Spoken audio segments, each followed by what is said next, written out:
kid stuck on this earthly pilgrimage, lost or will to live. The kingdom's at hand, place of biz because of mental explosion, brain corrosion, collecting heads and Romans, awaken the lost tribes that's been dozing. The prophets have erosion to resurrect the chosen, while the universe stands frozen. The prophecies start unfolding, exploding.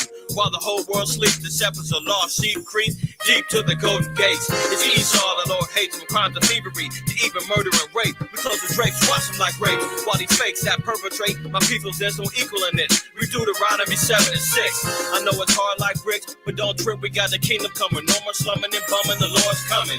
Busting through, read St. John 4 and 22, and guess who? The Lord's got a swore for. Settle the score. All you heathens hit the floor. See these 12 stars, defenders of the law. Tiger wasn't up to par for this. Scandalous, murderous, evangelists who's girded up, ready to die for the words of the script. We too wise to be dumb. The hell with ice, we want the kingdom. Let's get out these sons and tell them where we from. Israel. You heard this, tuck tail, the bell, you rhymed the trail. You stepped in the zone where we excel.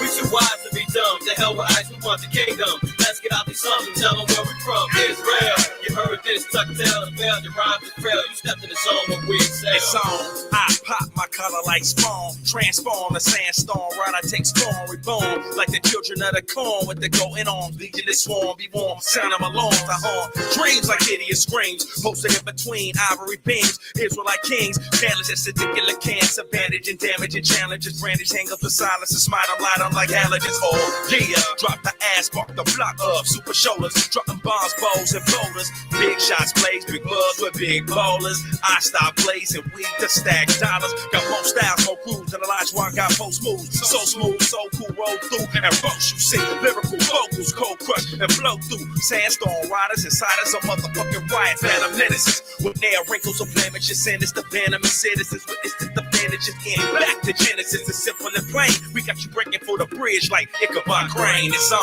We too wise to be dumb. The hell with ice, we want the kingdom. Let's get out these sons and tell them where we from. Israel. You heard this, tuck tail, the bell, you rhymed the trail. You stepped in the zone where we excel.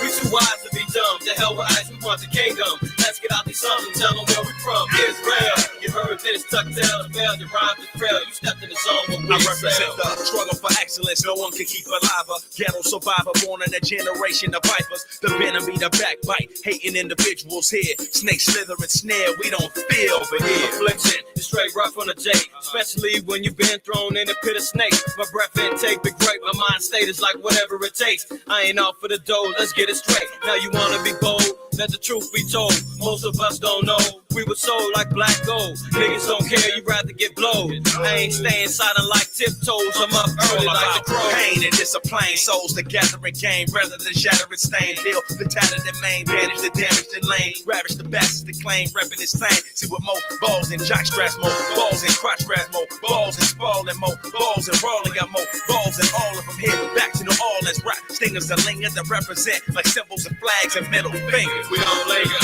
make it happen with the Nina. I'm a head turner like Tina. Looking for wisdom, have you seen her? SOJ, we leading the race. Keep up the pace, now follow the leaders, come on. We too wise to be dumb. The hell with ice, we want the kingdom. Let's get out these sons and tell them where we from. Israel, you heard this, tuck tail, the bell, you rhymed the trail. You stepped in the zone where we excel. We too wise to be dumb. The hell with ice, we want the kingdom. Let's get out these sons and tell them where we from. Israel, you heard this, tuck tail, the bell, you rhymed the trail. You stepped in the zone where we excel.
Right, Shabbat Shalom. Shalom, Shalom, peace, welcome. Good morning, good afternoon, however you want it. You're going to get it right here, man. DSTM, don't shoot the messenger. This is your brother Ahmath, IQAhmath, first name, IQ, it's all the same. Prayerfully, everybody is doing well on the Lord's day, the Shabbat, the Sabbath day. Brother said no sound? Really? Let me see. Brother said no sound? If nobody else is getting sound, let me know. Because I hear myself. Throw a 7 in the chat, man, if y'all having trouble hearing me. I hear myself. You out here pump faking, Bayan. What you talking about? You out here pump faking, man. Look at you. Look, no sound. Now you can hear me. Come on. I ain't do nothing. All praises, man. All praises, man. All praise to the Most High. All right. Hey, look. It's that time. Another week done passed by, man. All kind of madness that went through with the last 7 days. All within the last 7 days. We already got it going down. All right, let me turn this down a little bit. Let me turn this down so I know I can hear myself. All praise, honor, glory to the Most High, Yahweh Shai, man. Again, this is your brother Ahmath, IQAhmath, first name, IQ. It's all the same. Shabbat shalom to the family. That's in the house, man. Let me salute my peeps in the house. My brother Karatazar, shalom to you. Prayerfully, you and moms as well, man. Where's the Wiz at, man? I ain't seen sis in a minute, man. Hopefully she's well. All right. Salute to my brother Ashar, Hashemai in the house, Shalak in the house, all praises. Uziel, Malachi in the house, Byron in the house, brother Jason, as always. There you go, all praises. There go my brother Kohath in the house. Shabbat shalom to you, fam. Rosemary all the way in London, man. Shalom to you, sis. Hopefully you well. Yara in the house. Shalom, shalom, shalom. House Bayan, of course, he's in the house, man. There go my brother Walt, man. Shalom to you, right? Prayerfully you good, my brother. UGL, Malachi, y'all in the house, all right? Shalom. Brother Joshua out there in London, man. Shalom to you, all right? I seen that video too, man. Y'all dealing with that that goofy preacher, man. Wild, man. I say you couldn't stop laughing. It's becoming a joke now dealing with these Christians, man. But all praises, man. Y'all continue doing them works out there. All right. Who else we missing out on? I don't know. Look like if I didn't catch you, Lord willing, you're well, and you tune in presently or in the future. All right. A lot to discuss today. As usual, man. It always seems like there's something going on. If anybody's looking for contact information on MLTC, man, it's scrolling at the bottom.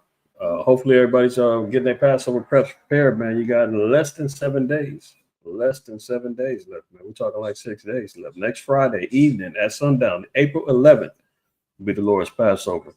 Hopefully you're ready, prepared, and all that good stuff, man. Contact information is below. The Covenant144@gmail.com, Instagram, Messengers of the Covenant. We don't post a lot on there. It's just for communication. People trying to reach us, that's another way you can catch up with us. If when the sun goes down and the Spirit moves you to send your alms deeds and your donations to help us further the gospel, to maintain the works of the Lord, it's always appreciated. The Cash App is $ IQAhmath, and there's also a PayPal, which is paypal.me /messengers144, if that's your preference. Again, after the Shabbat, all right? If that Spirit moves you and you're able to donate, I know it's tough times on everybody right now. We're going to talk a lot about that today in regards to this economy and the planned collapse of America, man. We talk about different elements of war. We know that there's bombs, planes, trains, automobiles, and all that, right? But then you also got economic warfare that's being taken place right before our eyes. And we're talking about for a hot minute, they're looking to collapse this whole system so that they can, like a phoenix out of the flame, come up with a whole new system designed by Satan and the beast, right? That's going to involve an NWO. You know the acronym, right? Caste of society. Your ability to buy and sell is going to be biometric and QR code based surveillance systems, your inabilities to travel, do all kind of stuff. You know, just like now they're talking about starting next month. Everybody needs to have their real IDs. Real IDs. Y'all know what that is? The real IDs. Do you have yours? Are you prepared? Because otherwise, they're going to make travel a lot more difficult domestically. If you don't have your real ID, you got to have proof of citizenship. This is another reason why they've been pushing that whole, immigration and citizenship situation, so that they could forcibly put everybody into a tracking system, i.e., the real ID. If you don't have that, then you got to have your birth certificate. You got to, if you ain't got that, you got to have a passport. If you ain't got, you won't be able to enter federal buildings, things of that nature, right? All of these things is incorporated around the real ID. Matter of fact, when Trump was president in 2016, he was pushing the real ID as mandatory back then. Now we see he's ironically made it back into the office in 2025, and now it's back on point. Let me see if I can find the whole article real quick.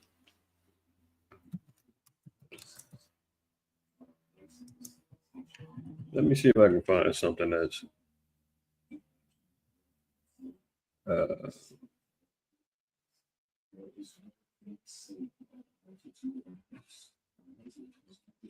it'd be nice if I was sharing with y'all, huh? I see you got yours already, huh? That's just like I gotta hit the DMV next month to renew my license. So I know they're gonna be asking me to get it. We shall see. But here you see right here. The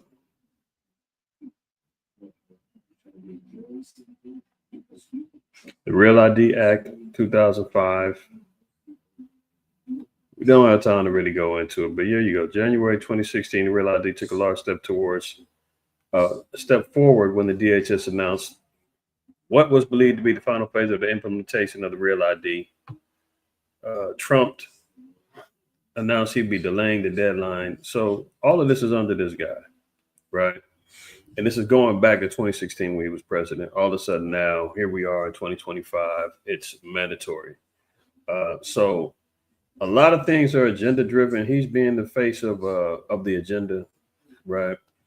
As we all know, you feel me? So let's just get right to it, man. I want to focus in on a couple of things. First of all, let's talk about our deliverance. I know it's always doom and gloom. Y'all tune into DSTM is always like, oh God, here we go again. Oh God. But that's why you tune in, because you got to be aware. You got to know. You want to know. You got to understand where we're headed, right? And this path that we're headed down, man, is not peaches and cream. It is not no yellow brick road. That's a fact. You can best believe that. This thing, Bayan sent brothers a YouTube video earlier today showing people are already begging and asking for stimulus checks. Now, just because there's requests for it, you could forget about any stimulus checks coming around. Remember they teased everybody, they tickled everybody's butt with a feather about a month or so ago, and they was talking about, because of all this money Doge done discovered that was being funneled through, shady means, they might give everybody $5,000 stimulus checks. Oh, remember that when they was, enticing everybody, telling you, hey, you might get some money. They ain't give you no damn money at all. Right? But here they go, giving these fake promises, right? But the economic pain hasn't even really set in yet, but it's coming. It's coming, and y'all can see it, y'all can feel it. If you living like I'm living and everybody else, you already know what time it is, right? So this is the times that we're in right now, but it's all for our deliverance, man. It's gonna get worse than it gets before it gets better. Right. Don't expect everything then flip the script and we're on top, they're on the bottom, and we're living in palaces and back in the land and you ain't see nothing. Everything just magically happened. It's not going down like that. And if anybody tells you otherwise, they don't know the scriptures and they lying to you, man. They selling you a dream. Okay. Let's look at some positive influence, though, just to keep everybody locked into the spirit, man, and not to fret, man. We don't live by the spirit of fear, right? But it's the truth, you know. Let's start over here and we'll go heavy in Isaiah 49. We're going to concentrate on that one real quick. All right. So Isaiah 49:1 says, "Listen, O isles, unto me, and hearken, ye people from far. The Most High Yahweh hath called me from the womb, from the bowels of my mother hath he made mention of my name. He hath made my mouth like a sharp sword. In the shadow of his hand hath he hid me, and made me a polished shaft. In his quiver hath he hid me." So Isaiah is given an understanding and acknowledging how the Most High groomed him and bred him up to be a sharp sword in the mouth of hold on one second. Made his mouth a sharp sword. But how do you do that? Let's get another precept. Isaiah 58. Oh, that's an NLT. Let me get it in KJV. Everybody knows this one, right? So Isaiah 58:1 says, "Cry aloud, spare not, lift up thy voice like a trumpet, and show my people their transgressions, and the house of Jacob their sins." This is part of where the Most High is acknowledging that the sharp sword or the sharp mouths and the tongues of the prophets is going to be made known, right? This is the time that we're in right now. Now, when you're looking at it from a perspective of being groomed up, this is why you're seeing the voices of the Lord going out, cutting doctrines. This is why we're becoming and have remained the most hated in the earth because of our stance in doctrine, our proficiency in studying and researching and, searching the scriptures and tearing down all the strongholds that have been linked up and fastened towards our people's brains and minds, trying our people not to get a proper understanding of the scriptures. So things got to get chopped down. Things got to get cut. And it's happening rapidly. This is why our people are waking up in droves, and our enemies are in fear of that. They don't like that. They don't like the fact that our people are waking up. They don't like the fact that our people are rebelling against the system, and it's a double-edged sword, because as we see that a lot of folly has plagued our people as well. The gift and the curse of the internet. You understand what I'm saying? Has always been present, but you got to take the good with the bad, right? So it says the sharp sword was made in his tongue. Let's also look at another precept in let me see. Let's look at Psalms 45. And no, that's not the one I want. Revelation.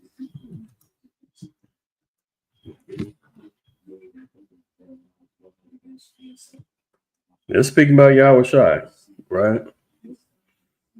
And we're going to read 12 down to 15. It says, "His eyes was a flame of fire, and his head, and on his head were many crowns. And he had a name written that no man knew, but he himself." Yeah, why are the crowns going to be in Yahweh Shai's head? Because he's going to go through conquering kingdoms. He's going to be conquering all of the nations, putting them in subjection, him being the only King of kings and Lord of lords, right? The rulership of the heathen is going to be coming to an end swiftly. So when Yahweh Shai comes through, know that it's for redemption. Know that it's for war. Know that it's for judgment.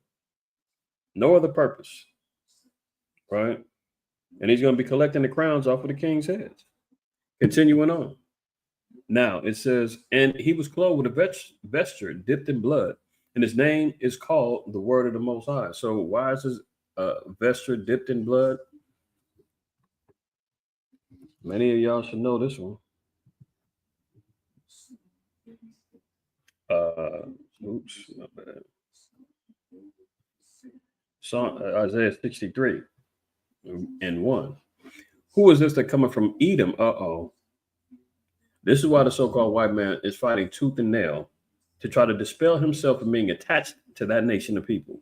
This is why they're motivating and pushing false doctrines, and we got to love everybody, and hey, leave the white man alone. All of this apologetic dogma of trying to take the heat off of them. Because when you read in these scriptures and you see the judgment of these people, Edom, whoever they may be, is not looking good for them. The fact that we put two and two together, understood the prophecies, and now linked it with a particular people, that's where the problems lie. That's when they're like, uh-oh, hold on. They figured us out. We can't allow this doctrine to flourish.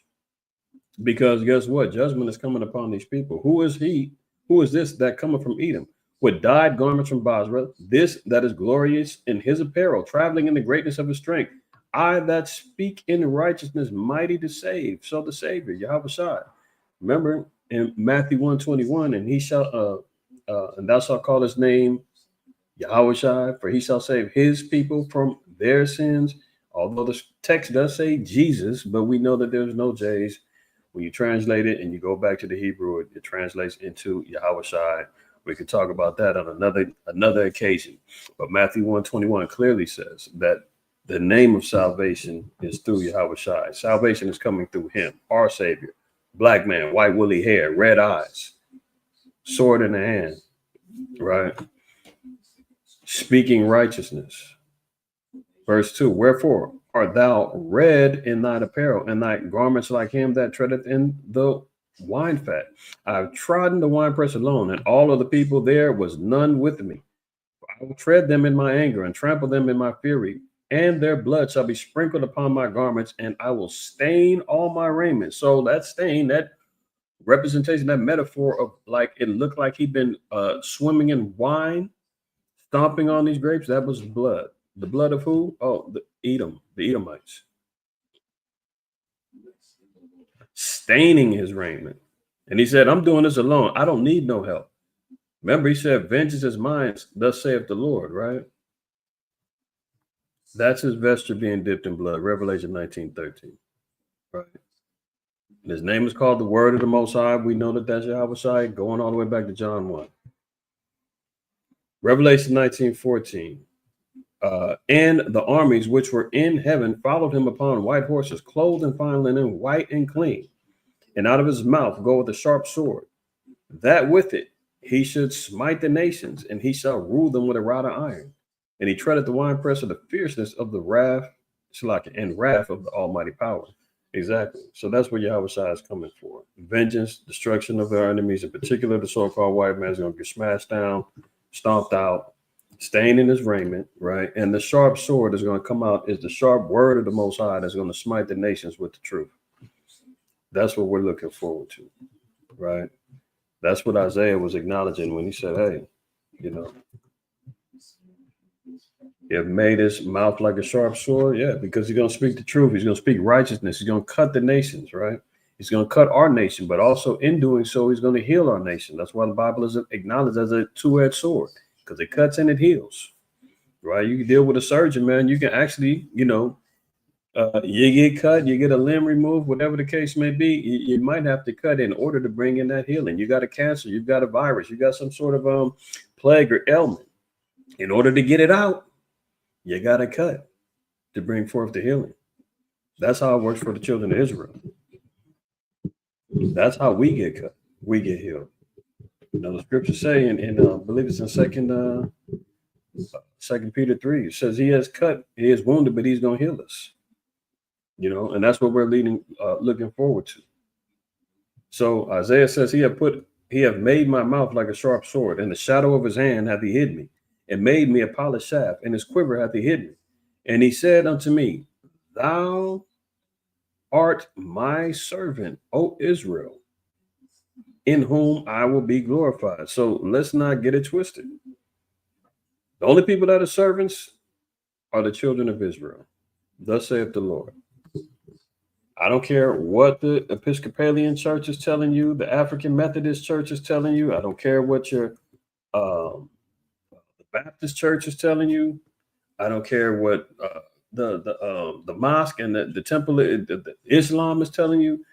The only servants are the children of Israel. 1 Chronicles 16:13. O ye seed of Israel, who, this is why we know it's bloodline dictated. You can't talk about we're grafted in through Abraham. All you got to have the faith of Abraham. We're all children of God. It's not about bloodline. It's not about bloodline. What? We're all servants of God. We're all children. No. When you see this word right here, seed, What does that mean? Let's look at the Hebrew. Right? Hebrew word zarah. Okay. Seed, offspring. What? A semen, virus, offspring, descendants, posterity, children. I mean, there's no getting around it. That's plain. Do I need to go any further? So by blood, the Most High is saying the only people that I'm allowing and am accepting of being servants of me. Can't no white man claim that he's a servant of the Lord. No African can say he's a servant of the Lord. No Arab, no Chinaman, no Japanese. The Lord said the only seed that I allow, the only offspring, the only generation of bloodline people that I accept as servants to me are Israel. O ye seed of Israel, ye children of Jacob and his chosen ones. Who's the chosen ones? The seed of Israel. There's no default button that you can press and say, you know what, because Abraham's the father of many nations, we were all coming. No, that's not happening.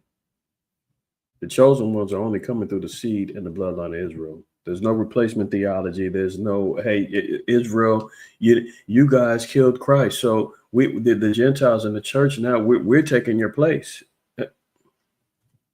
Stop it. Stop it. It's not going down. Thus saith the Lord, right? So he's saying, and said unto me, thou art my servant, O Israel, in whom I will be glorified. Then I said, I have labored in vain. I have spent my strength for naught and in vain. Yet surely my judgment is with Yahweh and my work with the Most High. So in the times and points right now, I've found myself not even in a serious sense, but definitely sitting back, scratching my head a little bit when you see some of the vanity and the foolishness that and the rebuking and the issues that's happened within our community within the last few weeks. We've always taken a stance of the internet is a gift and a curse, man. It's a dangerous place, but it's also a place of prosperity for the waking up of the children of Israel. And there's a generation that comes up through the internet of learning and didn't really get the experiences of being grassroots and not having the access of information and the access of interacting in social media and all that other stuff. And that becomes their world of truth, social media, as opposed to real interactions with people, real conversations behind the camera, real thing, everything isn't for the internet, right? This is, we're a family. Some of our business don't need to be glorified and amputated, or amplified on the internet. Sometimes it does call for that. Sometimes it doesn't. But all the labor and all the time spent, the sacrifices and the things that we go through as tenured men and women in the truth, elders, so forth and so on. And, those that labored hard over the last, 5, 10, 15, 20, 30 years, 40 years, 50 years. When you see setbacks that happen and it seems like we're kind of, like a hamster in a wheel, just running and not really seeing progress. We're seeing progress. You got to look past some of the folly. We're going to get past this just like we always do. But sometimes it looks like, man, what are we laboring for, man? Jakes keep tearing each other down. Jakes keep fumbling the ball. Jakes keep doing. And Isaiah was saying the same thing. Have I labored in vain? I spent my strength for naught and in vain. Yes, surely my judgment is with Yahweh and my work with the Most High. Here's the enlightenment, though. Here's where we build up. And now, saith Yahweh that formed me from the womb to be his servant, to bring Jacob again to him. So although we're building, we're growing, we're doing what we need to do, the Lord said Jacob is going to be brought again to him. What's that let you know? That the children of Jacob, the Israelites, have been separated from the Most High. We've been promised to be brought back unto him again. It's always going to be about us. It ain't about let's share, let's get everybody and anybody and whosoever and y'all come on in with us. No. We went through the hell. We went through the affliction. We've gone through the warfare. There's no easy path that you can come on in. The other nations and the Christians and anybody else who wants to kind of allow them to slide on in on the backs of our labor and cursings.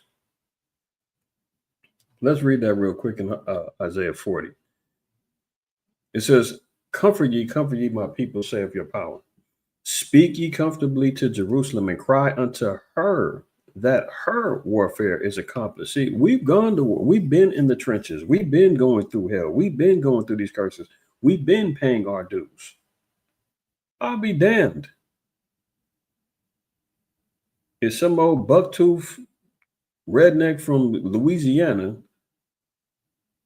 that's been down in the church talking about how he's going to see the glory of the Lord, and you ain't paid, you ain't gone through the warfare that the children of Israel did to be brought back again to the Most High. You're going to slide in on some grafting? Hell no. Our people should understand that plight just off of the civil rights movement alone. The marching, the arrests, the lynchings, the dogs getting sicked on you, the hoses wearing you down, right? The destruction of businesses, the sabotaging of any progress that can be made. I mean, hell, welfare alone, Section 8, the destruction of the Black and Hispanic household by making sure that the man is separated from the house and has no part in raising his family, all for a check and for reduced rent. That's warfare. They ain't going through that. And they saying, oh, well, they fought the battle so we can slide on in. So what happened? The LGBTQ plus HIV community then slid in on the backs of the civil rights movement. Oh, we need equality. White women slide. Well, we need equality. It's the same principle when you're dealing with the children of Israel, man. We've gone through the Deuteronomy 28:15 through 68 time and time again. This is our personal punishment from our Father in our house. I don't understand how you figure that you can come on in and reap the benefits of us getting whipped and going through hell in our correction. And all of a sudden, oh, you're part of this too now? You actually have paid your dues and your warfare is accomplished as well? I can't tell. So again, it says, speak ye comfortably to Jerusalem and cry unto her that her warfare is accomplished, that her iniquity is pardoned. Oh, so now we've got a space of grace and mercy that the Lord said, I'm giving you a pardon now. Get right. For she have received of the Lord's hand double for all her sins. See that?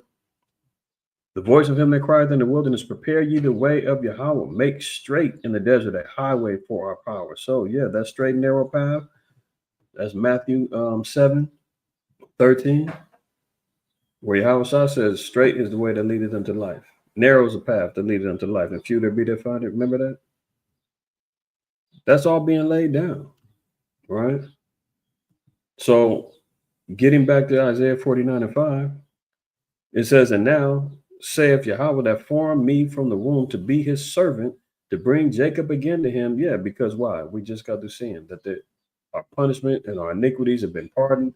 The Lord is opening up a window of grace for us to repent so that we can rectify our wrongs and we can cleave unto him in these last days and times and be shielded and protected by him. Continued on, it says, though Israel be not gathered, yet shall I be glorious in the eyes of Yahweh, and my power shall be my strength. So Israel is scattered. We're throughout the four corners of the earth. Many of y'all seen the viral video of IUIC over there in Kenya, getting stoned and getting what they had them tear gas. They were bombing the tear gas on them and all that. Yeah, they got chased up out of that little city in Kenya. No, but that's scriptural, you know. Paul and the apostles, they got chased up out of the city. Y'all was shy. Chased up out of cities. You said, man, dust the feet off of your sandals, man. You ain't got to go back. You know, I know we're in the four corners of the earth. So, you know, brothers is out there fishing, trying to find Israel. Seems as though they had, you know, a decent amount of men over there that had awoken up to who they are over there in Kenya. So they was doing their works. But that shows you that the works of the Lord is acknowledging that Israel hasn't been gathered yet. We're definitely scattered. The remnants are scattered throughout the four corners of the earth. We're laboring towards that. The vast majority of us, yes, are over here in the Western Hemisphere. in Babylon, be it north, south, central, the islands. That's why we just got to reading in verse 1 where it says about the isles. Our people is scattered in many of these islands, be it Jamaica, Trinidad, Tobago, Guadeloupe. You could be over there in what's it, Trinidad, Barbados, all over the place, right? Hawaii. I ain't talking about the Japhites, but I've been in Hawaii. There's Jake's over there, and labored and did works over there. Best believe Israel's over there as well. But this is what it is. Now the glorious eyes of the Lord is being focused in on us. Why? Because time is ticking. We're all seeing it. Now we should be able to focus in on the glory of the Lord coming. The glory of the Lord ain't always a great thing to see, but we're going to behold the righteous deliverance of the Lord. Verse 6, and he said, it is a light thing that thou shouldest be my servant to raise up the tribes of Jacob and to restore the preserved of Israel. Who comes first? The tribes of Jacob, and to restore the preserved of Israel, the remnant. That's who this word is for. That's who is coming first. This is who it's all about. I will also give thee for a light to the Gentiles. And as an added bonus, guess who gets to get a little bit out the deal? The preserved of the Gentiles, those who bow down, according to Zechariah 14, to let you know, them that remain of the Gentiles, because the rest of them are going to be destroyed, they're going to get the light. They're going to receive understanding of how to live in a world of righteousness. They're going to get taught by us after we've been delivered, after we've been raised up. Not now. And the light, according to Proverbs 6:23, is the commandments. They're going to learn the commandments. Otherwise, they have no choice. They're going to be up out of there. That thou mayest be my salvation unto the end of the earth, right? So their salvation can only be through the children of Israel. So we're not talking about an equality. There's not no dominion, rulership. We're holding hands. No. Revelation 2:25 and 26 tells you that power is going to be given to us over the nations. They're going to be subject to the children of Israel. So when people say, well, we got problems with you Israelites saying there's no, the Gentiles aren't going to get salvation. They are going to get a form of salvation. Their salvation, they'll be preserved from death, damnation, and destruction is going to come through us. And they're going to learn the laws and the commandments of the Most High. Micah 4 tells you that the nations are going to come cleaving unto us, and we're going to be gods unto them. I'm not going to go into all of that right now. I got other stuff to talk about. But if you understand where I'm coming from, throw a 7 in the chat so we can continue on. Right? Throw a 7 in the chat if you feel me. So it says it's a light thing that thou shouldst be my servant to raise up the tribes of Jacob. That's our duty. As men of the Lord, man, you got to do that. You understand? You got to do this. It's a light thing to raise up these tribes. We got to do this work. Continue it on. It says, thus saith Yahweh, the Redeemer of Israel and his Holy One, the Redeemer of the world, the Redeemer of anybody, whosoever believe it, all the nations, the Redeemer of Israel. Let's not get it twisted. And his Holy One, to whom man despiseth. Oh, okay. To him whom a nation abhorreth, to a servant of rulers, kings shall see and arise. Princes also shall worship because of Yahweh, that is faithful, and the Holy One of Israel, and he shall choose thee. Who's thee? Israel, right? And the nations, the kings, the princes, they're going to be dethroned. We're going to be worried about no damn toupee wearing Trump and the rest of these heathens. Whoever is in rulership at the time of our deliverance, man, they're going to come bowing down. Thus saith the Lord. Let's continue. Thus saith Yahweh, in an acceptable time I have heard thee, and in the day of salvation have I helped thee. Do you see that? In an acceptable time. So it's on the Most High's timing.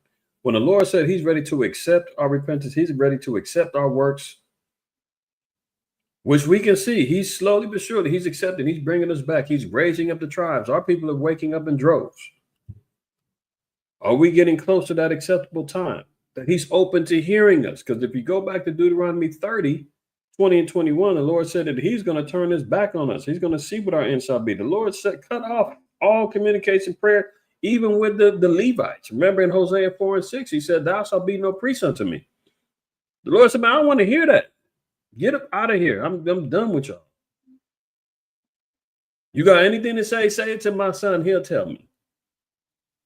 That's why we pray by Hashem Mashiach Yahushai in the name of the anointed Savior. Because he's the mediator. He's the middleman. He's the underboss, to use a mafioso term, right? Don Corleone, to use a Godfather reference, that he's the boss. Michael is the underboss. Like you're not going to the Most High unless you go through him first. But now we're seeing, he said, I'm in an acceptable time, I've heard thee. Now the Lord said, okay, I'm open to listening. Your warfare is accomplished. You've received double for your sins. I done whipped you so much. Now I'm feeling bad for you. I gotta get back on my promise. I said I'm gonna redeem you. I said I'm gonna preserve you. So let me hear you. That's why we cry unto the Lord through our prayers, supplications, our offerings, our bodies as sacrifices, according to Romans 12, 1 and 2. That we're prepared and we're ready. Serious this time. Right? He said, I've heard thee, and in the day of salvation I helped thee, and I will preserve thee and give thee for a covenant of the people to establish the earth, to cause to inherit the desolate heritages. Yeah, why is it going to be desolate heritages? Because America is going to be destroyed. Many of the places in the world are going to suffer irreparable damages. Our land is going to get, mollywopped too, but it's going to get restored. That's why in Isaiah 60, it tells you that the heathen are going to come and rebuild desolate places, right? Because now the earth is going to be given back into its rightful owners. Remember in 2 Ezra 7, the Most High said that he made the earth for our sakes. So we're getting back to reclaiming our righteous inheritance. Verse 9, that thou mayest say to the prisoners, go forth. To them that are in darkness, show yourselves. They shall feed in the ways, and their pastures shall be in all high places. So if you continue on in your Sabbath readings, get back into this Isaiah 49 and see the glory that's coming our way. Isaiah 61 also gives us great hope and glory in that day. This is the gospel that Yahushua was quoting of in Luke 4 and 18. Let's get that real quick. Anybody asks you, what's the gospel? The gospel is right here, Luke 4:18.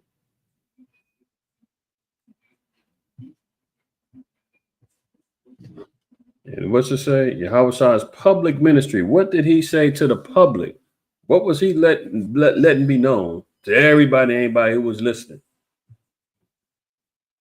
Verse 14, and Yahweh returned in the power of the Spirit into Galilee, and there went out a fame of him through all the region round about.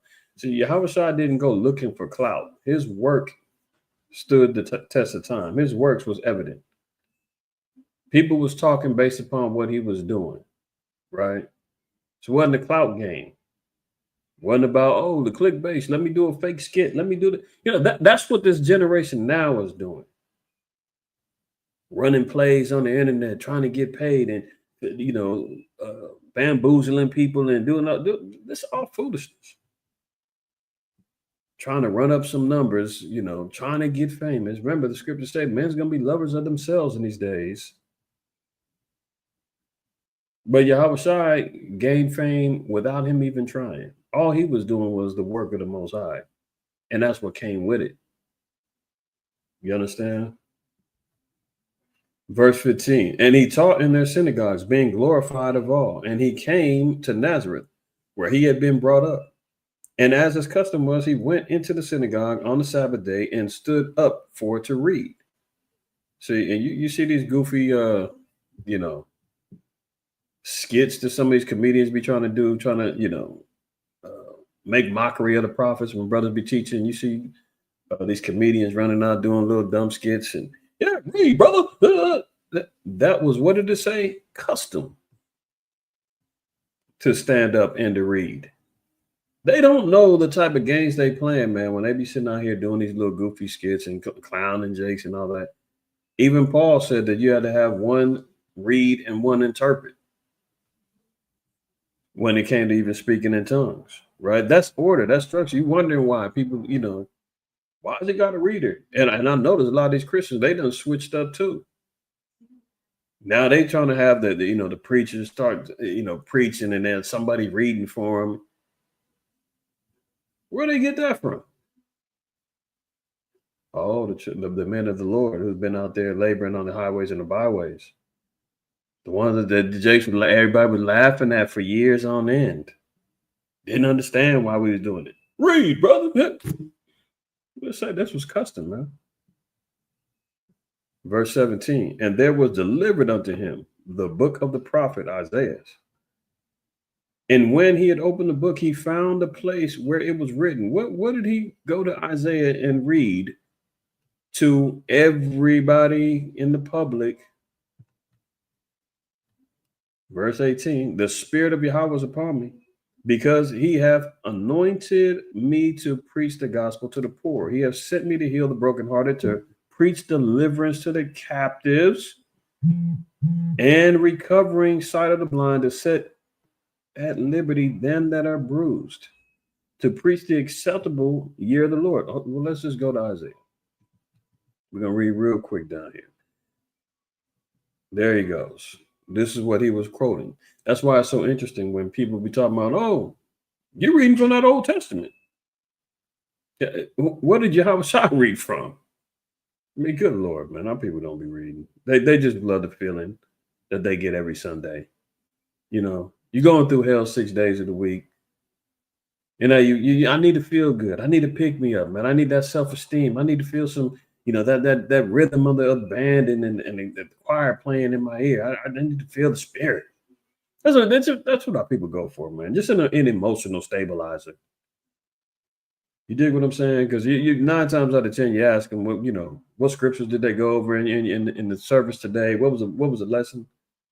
Yeah, he was talking about the glory of Jesus. It was good. It was moving. I feel good. I don't really, But you sure can sing. You can sing them hymns and them songs, and you can acknowledge your neighbor. You can pass that plate around, and you can get locked in. According to Marvin Sapp, lock the doors. Close the doors. Oh, excuse me. He said he never said lock the doors. That's correct. He did say close the doors. Let me stand corrected. I'm sorry, Marvin. Close the doors. You can get shut in and feel that too, But our people say, man, oh, is that Old Testament you reading? Didn't we just get to seeing Yahweh asked for the scrolls and was reading from the old? I mean, what's wrong with our people, man? Isaiah 61, the Spirit of Yahweh, the Spirit of the Lord, power is upon me, because the Most High Yahweh have anointed me to preach good tidings unto the meek. He have sent me to bind up the brokenhearted. Who's brokenhearted? Who's gone through that warfare? Who received double for her sins? Who's gone through Deuteronomy 28, 15 through 68? To proclaim liberty to the captives. Who's in captivity? Who's in bondage? Who was prescribed that Deuteronomy 28, 68 and 64 and all the other 48, you run it down the line. As here we are in our captivity, the Lord, that's why he said, I'm going to bring back again the tribes. I got to, put them back in their land. We're the ones that's captive, and the opening of the prison to them that are bound. I mean, look at the statistics in regards to the incarceration rates based upon ethnicity. You're going to see flooded with Blacks and Hispanics, Native Americans. We lead the charge to proclaim the acceptable year of Yahweh and the day of vengeance of our power. Oh, so what's part of that gospel? Vengeance. It ain't gonna be about he's coming back to love everybody. Rose petals, turtle doves, white doves coming down. Everything's great. No. Justice is coming. Vengeance is coming from the Most High. That's part of our gospel. That's part of the good news. They ain't talking about that in the churches. They definitely ain't talking about warfare and destruction and vengeance from the Most High and bloodshed and because they receiving another gospel to comfort all that mourn, to appoint unto them that mourn in Zion, to give unto them beauty for ashes, the oil of joy for mourning, the garment of praise for the spirit of heaviness, that they might be called trees of righteousness, the planting of Yahweh, that he might be glorified. So listen, it all boils down to the children of Israel being liberated from out of our mourning, out of our captivities, out of our oppressions, out of the lies and the discomforts of being stuck in a racially biased system. You understand what I'm saying? All the heaviness, the stress that our people are going through and have gone through for over 400 years. We ain't talking about, oh, the last 3 years since COVID, I've been catching hell. That's what the nations are saying, you know. We talking 400 plus years of dealing with heaviness and mourning, constantly fighting. First fired, last hired, first fired. You understand what I'm saying? We've been going through killing ourselves just to live, man, you know, slaving our lives away for these jobs, constantly hustling, racially profiled, drug abuse, rape, you know, pedophile rings, kidnaps. We don't even talk about the Native American girls getting snatched up and missing by thousands, sex trafficked. The whole nine, man, murdered. This is what our people go through on the regular. The regular. The Lord said, I'm coming to give you liberation from all of that. And they shall build the old ways. They shall raise up the former desolations, and they shall repair the waste cities, the desolation of many generations. And strangers shall stand and feed your flocks, and the sons of the aliens shall be your plowmen and your vine dressers. Yeah, we're going to have servants, handmaids. They're coming. Isaiah 14, 1 down to 5 or 4. Y'all know them verses. That's what we're talking about. Verse 6, and I'm going to stop here. But ye shall be named the priests of the Lord. Men shall call you the ministers of our power. Ye shall eat the riches of the Gentiles, and in their glory shall ye boast yourselves. So yeah, we snatching back, taking back everything that we lost, man. Eating the riches of the Gentiles, all the nations, we're taking that back. That's the good news. That's the gospel, right? We're going to be called the priests, the ones joined unto the Most High. We're going to be the ones that minister the righteousness of the Most High. Look at this. I love Isaiah 61. For your saying, ye shall have double, and for your confusion, they shall rejoice in their portion. Therefore, in their land, they shall possess the double. Everlasting joy shall be unto them. Does everlasting ever stop? I'm asking. No, our joy is going to be forever, man. For all our sins, we're going to get back double in joy. For all the confusion that they laid upon us, man. Look, so-called black man, we've been, labeled with how many different damn racial identities in the last 60 years? Colored, black, Negro, African-American, Afro-American, spook, nigga. You name it. Huh? The Lord said, we're going to reap double of all the pain and hell that we ain't gone through, man. We're getting that and more back, right? And that's what it is. So know that even though times is hard and going to be harder as we move forward, we got some glory coming to us, y'all. We got some glory coming to us. We got to go through the pain in order to get to the other side of this whole thing. Let me put a little color on this thing. All right, let's get right to it, y'all. So here we go, man. Time of war. Y'all already know. We got to track it down. We got to watch it. We got to see what's happening. China launches military drills around Taiwan. It's calls its president a parasite. So China, we've been documenting and talking about it for a hot minute now. By 2027, Xi Jinping, the president of China, has said, if Taiwan don't bow down, man, we're moving in. We're gonna get it by. We're gonna take it back in blood. In other words, by 2027. So that's a year and a half away from it right now.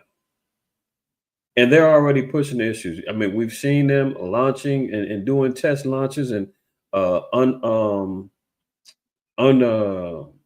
would they do? They didn't give basically they didn't give anybody a heads up that they was going to be launching missile tests a couple of weeks ago in the South China Sea. Put everybody on alert. Now they're surrounding Taiwan, doing drills. Taiwan being a ally of America, America now has to step up to protect Taiwan.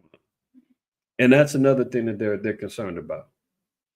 So look at it. China staged military drills off Taiwan's north, south, and east coast. So they surrounded them on Tuesday as a, quote, stern warning against separatism and called Taiwanese President La Ching-te parasite as Taiwan sent warships to respond to China's Navy approaching its shores. The exercises which China has not formally named, unlike war games last year, are happening after a rise in Chinese rhetoric against Lai and follow on the heels of U.S. Defense Secretary Pete Hegseth's Asia visit, during which he repeatedly criticized Beijing. So Pete Hegseth going over there to be the mouthpiece of the beast is, woofing and talking back to, China, criticizing China over its stance regarding Taiwan. See, this is America butting their nose in family business again. China and Taiwan, they the same damn people, man. Taiwan just separated from China, created their own, sovereign nation under the one China policy. They're supposed to be part of China, but America, for business reasons, is getting Taiwan's back. I mean, you remember how many things have you looked at where things are made at? Made in Taiwan. That used to be a common phrase back in the 80s, 90s, and coming up. Stuff was getting made and manufactured in Taiwan like crazy. That's how America is utilizing them. So, that's part of the cash cow. Can't mess with them. China's saying, hey, we're sick of this. You need to come on back home and be part of China again. And we've got it documented that that's how it's always supposed to be. We'll let you stray out and do your thing for a while, but everything needs to come back on home. We've looked at that scripture in Isaiah 13 where it says that everybody's going to flee back into their own lands. That's part of the scenario. If you look at some of the reports now, they're saying a lot of foreign people coming from foreign nations are not coming to America anymore. Let me see.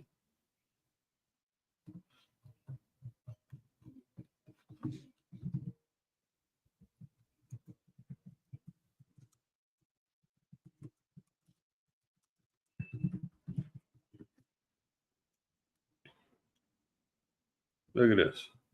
One day ago, U.S. travel from other countries fell off a cliff in March. Lockups of European tourists. I don't know what that's about.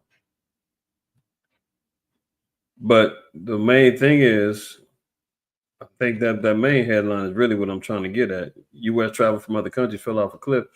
A lot of these foreign travelers, man, ain't coming to America no more, man. They're choosing to either stay in their own countries or go to neighboring allied countries, whether it be in Europe, Canada, Mexico, so forth and so on, man. America used to be the ground spot where everybody wanted to come and visit. Everybody wants to, see what that tea tastes like in this little melting pot over here.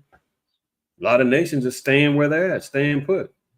And that's prophetic because, let's just read it. Isaiah 13. And look at this. Verse 14. And it shall be as a chased roe, and as a sheep that no man taketh up. They shall every man turn to his own people and flee everyone into his own land. See, that's what it's going to boil down to. It's going to be. That's why when Yahweh Shah said that nation is going to rise against nation, kingdom against kingdom. Yeah, nationality against nationality. People are going to resort to their own. They ain't going to be worrying about trying to be a part of this melting pot and being part of Babylon and this whole system anymore. That's going to be out the window. People are going to return to their own people. They're going to be logging in, staying home, and defending their nations, right? So China is trying to get Taiwan to come on back home so that they can be one solid front when this whole thing, this whole thing boils down. Let's continue. Germany launches its first permanent foreign deployment since World War II, and it's on Putin's doorstep. See, we've been talking about Germany arming up, preparing for war as part of the EU and NATO.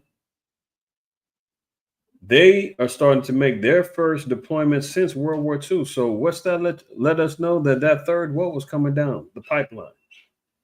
When you start seeing things that ain't moved like this since World War II, that should only let you know that it's setting the stage for a World War III. German troops are being sent to NATO's eastern flank within Lithuania, with the unit to become fully operational by 2027. So we're seeing that number, that date put out a whole lot, 2027, right? So NATO was getting ready to flank up and get ready for war by 2027. China's talking about 2027 war with Taiwan. 2028 is the Olympics. By 2030, they saying all hell's gonna break loose, right? From economic collapse, social security, everything else. Agenda 2030 with land grabs, economic systematic changes, everything, right? Less than 5 years from now, they're saying all of this. And who knows? Yahweh Shai said the time could be cut short for the elect's sake. So be it far from me to try to put a timeline on anything, but if we're just tracking and seeing how things is moving, who knows? Who knows? Germany has launched its first deployment abroad since World War II. The country's parliament said troops will be sent to eastern Lithuania, which is NATO's eastern flank. The unit is to be fully operational by 2027. It'll be the first time German troops have been serving abroad permanently since the Second World War. So there you have it, marching closer and closer towards warfare. Continuing on, crisis in Sweden as nuclear bunkers are ready for World War III class. Sweden's supposed to be the most peaceful nation on earth. What are they doing? They getting ready. You seen France, sending 21-page booklets to their citizens saying prepare. Disaster shelters and bomb shelters are being readied all throughout Europe. You seen the report last year. Russia was now part of their teaching curriculum in the school system is about nuclear preparedness and preparing for war. They're even doing gun training in the school systems in Russia. What are they doing over here in America, man?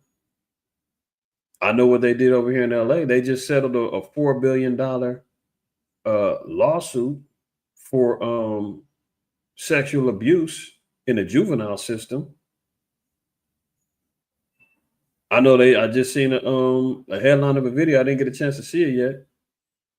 20 teachers getting caught up sexually abusing kids. I mean, this is what's going on over here. The other nations, man, they getting ready for war. They passing out pamphlets. They telling everybody to get ready.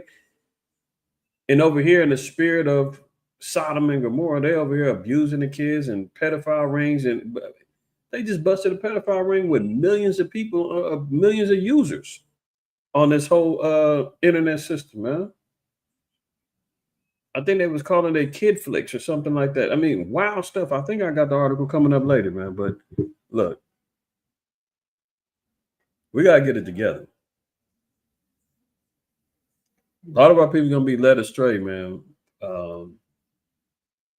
by some of the, I'm sure brothers and sisters, I give everybody benefit of the doubt. Got good intentions in what they're trying to do. But always there's wolves in sheep clothing, man, within our nation. Some of our people ain't really paying attention to the things that's going on, and they're leading our people down a blind path and not preparing and giving our people the heads up warnings as watchmen that we're commanded to give our people. Scripture say, man, you see a sword coming and you don't warn the people, man, the blood is on your hands. That's Ezekiel 33. But our people got to be prepared, because everybody else in the world, they know what time it is if you're locked in, and they are doing deeds by telling their people, hey, this is what's happening, y'all. Get ready. And America's over here telling you, it's going to be great again. Make America affordable again. Yeah, we're going to have a little tough time on the economic front, but everybody's going to be rich. Don't worry about it. That's what they're telling everybody on the news. Donald Trump telling everybody, hey, yeah, it's going to be fine. I'm doing great works. Don't you see? Meanwhile, you're they filled out your 100th application for a new job because you got fired, you got laid off, your company got destroyed. You're contemplating bankruptcy because your credit cards and your debt and everything is all out of control. And he's telling you everything's great. You understand what I'm saying? They got these false narratives of these people running around. Our people acting a fool on the internet. They showing off money phones and all the internet scamming and all the foolishness that they're doing. I seen a video, man. This brother said he was like, this is how you can get any woman you want or something like that, right? And where was he at? I forgot the whole scenario. It was like a YouTube short. And he did something where he was talking to some female and he pulled out a wad of money and was talking to she. All of a sudden, eyes got like light bulbs. And she, oh yeah, we can go out and all this other stuff, right? He gives her number, she walks off, and Jake started laughing. He's like, this is all fake. It's fake money. And you can buy fake money on Amazon. I mean, a lot of this stuff, man, is for sure. It's for sure. And all people be thinking it's real. Like, these are real goals that people establishing, man. I done talked about this in years past, man. Jake's is out here taking pictures in front of cars that's not theirs, buying fake money, all for the internet, selling fake dreams, all these life coaches and telling you how they can get your life right. And I got a new course. If you get my course and pay me this, and I can make you a millionaire. I'm teaching you stocks. I'm going to teach you crypto. I'm going to teach you how to be a better man, better woman. I'm going to teach you how to get that, get that woman that you always been desiring. Just pay for my course. And that's what everybody's over here like on starvation mode, man, on hustle mode, trying to get a little hustle to try to stay alive and not really reading the room saying, hey, you know what? Instead of me trying to hustle and swindle, let me try to be a better person, man, and try to tell my people, man, hey, look, we better come together and get our ish in order because they coming for all of us. Instead of hey, dog eat dog and cut your what they say, cut your nose off to spite your face, all that shit. Pardon the French. I know kids is watching, but hey, look, this is what it is. Crisis in Sweden. Nuclear bunkers are getting ready for World War III. Look, Iran will be gone by September. That's where you see the headlines, man. That's not clickbait. I didn't make that up. That's a question mark. War with Iran by September? Is it going to happen? Leave it to Agent Orange. He says, hey, look, if Iran doesn't submit to the nuclear sanctions and they don't agree to this deal, he says, I'm going to bomb you by September. That's coming from him. Look at it. Iran will be gone by September unless it bends to Trump's terms. Not if, but when. Not if, but when, as if it's a foregone conclusion. As the U.S. deploys bombers and extra carrier task force to the Middle East, time is running out for Iran to agree to a nuclear deal, and Israel, which is expected to lead any attack on Islamic regime, is ready. This is how close we are, y'all. This ain't coming from me. I didn't make this up. This ain't, me speculating and adding extras, putting the 2 on the 10. No, it's what they talking about. Are they bluffing? Is it just, is Trump trolling? Because he does do that a lot. Time will tell. But can we afford to gamble and sit back and say, well, I don't think he ain't, we don't know what he's talking about, man. Whatever. I'm trying to get this money, man. I need to go get my hair cut. I need to. Listen, man. Sirach 5:15 says, be not ignorant of anything in a great matter or small. Ignorance is never bliss. Ignorance is not an excuse. I don't know. I don't care. Chris Rock, I always make mention, man. I don't remember the whole scenario of the joke, man, but he says, black folks love not to know. That's our like defense mechanism. Anytime somebody asks you a question that you don't want to answer, whatever, you don't feel like being bothered, is always I don't know. And we're comfortable in saying that, you know. What time is it? I don't know, nigga. Leave me alone. Hey, what colors? I don't know. Hey, what's in that food? I don't know. Are you sure that I don't know? Like, that's the immediate answer. And the Most High is saying, if it's a small matter or great matter, you can't be ignorant of it. So this is what he's saying. Iran will be gone by September if it doesn't agree to a nuclear deal and begin dismantling this program. So it's a shakedown, a bully move. If you don't agree to shutting down your nuclear research, you're trying to expand utilizing your nuclear energy, utilizing nuclear technology to build bombs and all. If you don't shut it down, war is on the horizon, man. We're going to bomb the hell out of you.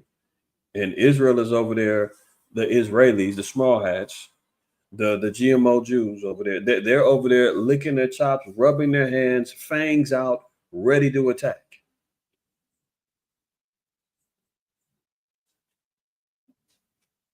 Sources close to Trump administration vowed last night, U.S. President Donald Trump has already warned Iran, quote, there will be bombing if a deal is not struck. Now, 9 times out of 10, Donald Trump's reputation is not one to bluff. He may not go all in and he may not do as bad as he says, but most of the time, if he says something, he usually follows through with it. Unless somehow, some way, his controllers and the powers that be step in the way and say, not yet, not now.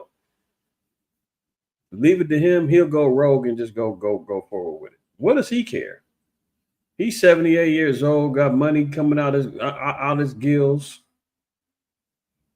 Done accomplished his goal of being a 2-time president, going down in the legacy of pride, you know, destroying the economy, claiming he's doing good. What's he care? He'll be in a bomb shelter, Air Force One somewhere chilling while bombs are flying. So he says there will be bombing if a deal is not struck, and has ordered more strategic air squadrons and a second carrier group to the Middle East. The United States and its partners remain committed to regional security and are prepared to respond to any state or non-state actor seeking to broaden or escalate conflict in the region. So they're saying they're ready. Whatever the response is, said Chief Pentagon spokesman Sean Parnell. In Israel, where war with Iran is a subject on everybody's lips, despite a reluctance to acknowledge it officially, is ready. There is a sense of urgency. That's quotes, said one leading right-leaning member of Israel's parliament, the Sept. So Israel's ready to go. All they want is the green light, and they're going to expect America to get their back full-fledged. Well, let's see. What did Iran do? You see the title? Iran rejects it. Wix gives you the freedom to tell your story. Middle finger to you. And we are following some breaking news that we wanted to let you know about. This coming out of Iran, as the Iranian president has rejected direct negotiations with the United States over its nuclear program. So the answer became swift. They didn't take long to even try to figure out whether they was going to, oh man, shoot, you know, Trump done threatened us, man. They said they're gonna bomb us in September if we don't bow down. Immediately, they told him, F off. We're not having it. We're not bowing down. And if you remember, China and Russia, they came to speak out. Last week, I covered the article. China and Russia came out and said, reject that deal. We got your back. So now you got China, Russia, and you got Iran all on the same page, preparing for war and telling America, middle finger to you and your deal. We are not going to tell Iran they can't have nuclear power and energy. Let alone they're already prepared economically because all of them are members of the BRICS. So sanctions, tariffs, it doesn't even matter. They're prepared economically and they're prepared militarily. The very latest is that Iran's president saying earlier today that the Islamic Republic rejected direct negotiations with the United States over its nuclear program, also offering Tehran's first response to a letter that President Trump sent to the country's supreme leader. The president saying that Iran's response left open the possibility of indirect negotiations with Washington. However, such talks have not made any progress since President Trump, during his first term, unilaterally withdrew America from Tehran's nuclear deal with world powers in 2018. You're taking a live look right here at the White House. So I'm not going to play any more of the video. The answer is clear. They already told them. They're rejecting it, and China and Russia got their back. What did Trump say? If they don't submit to that deal, bombs is coming in September. He said it. I didn't. We're going to see if he stands on business or not. If he is, it's going to be a hell of a 2025 as we continue on. If you think it's already been wild, it's already been difficult, it's already been challenging, it's already been, prophetic in nature, just continue waiting, watching, and seeing how everything unfolds, y'all. It's going to be, I said last year, it's 2025. It's going to be a hell of a year. We're going to see.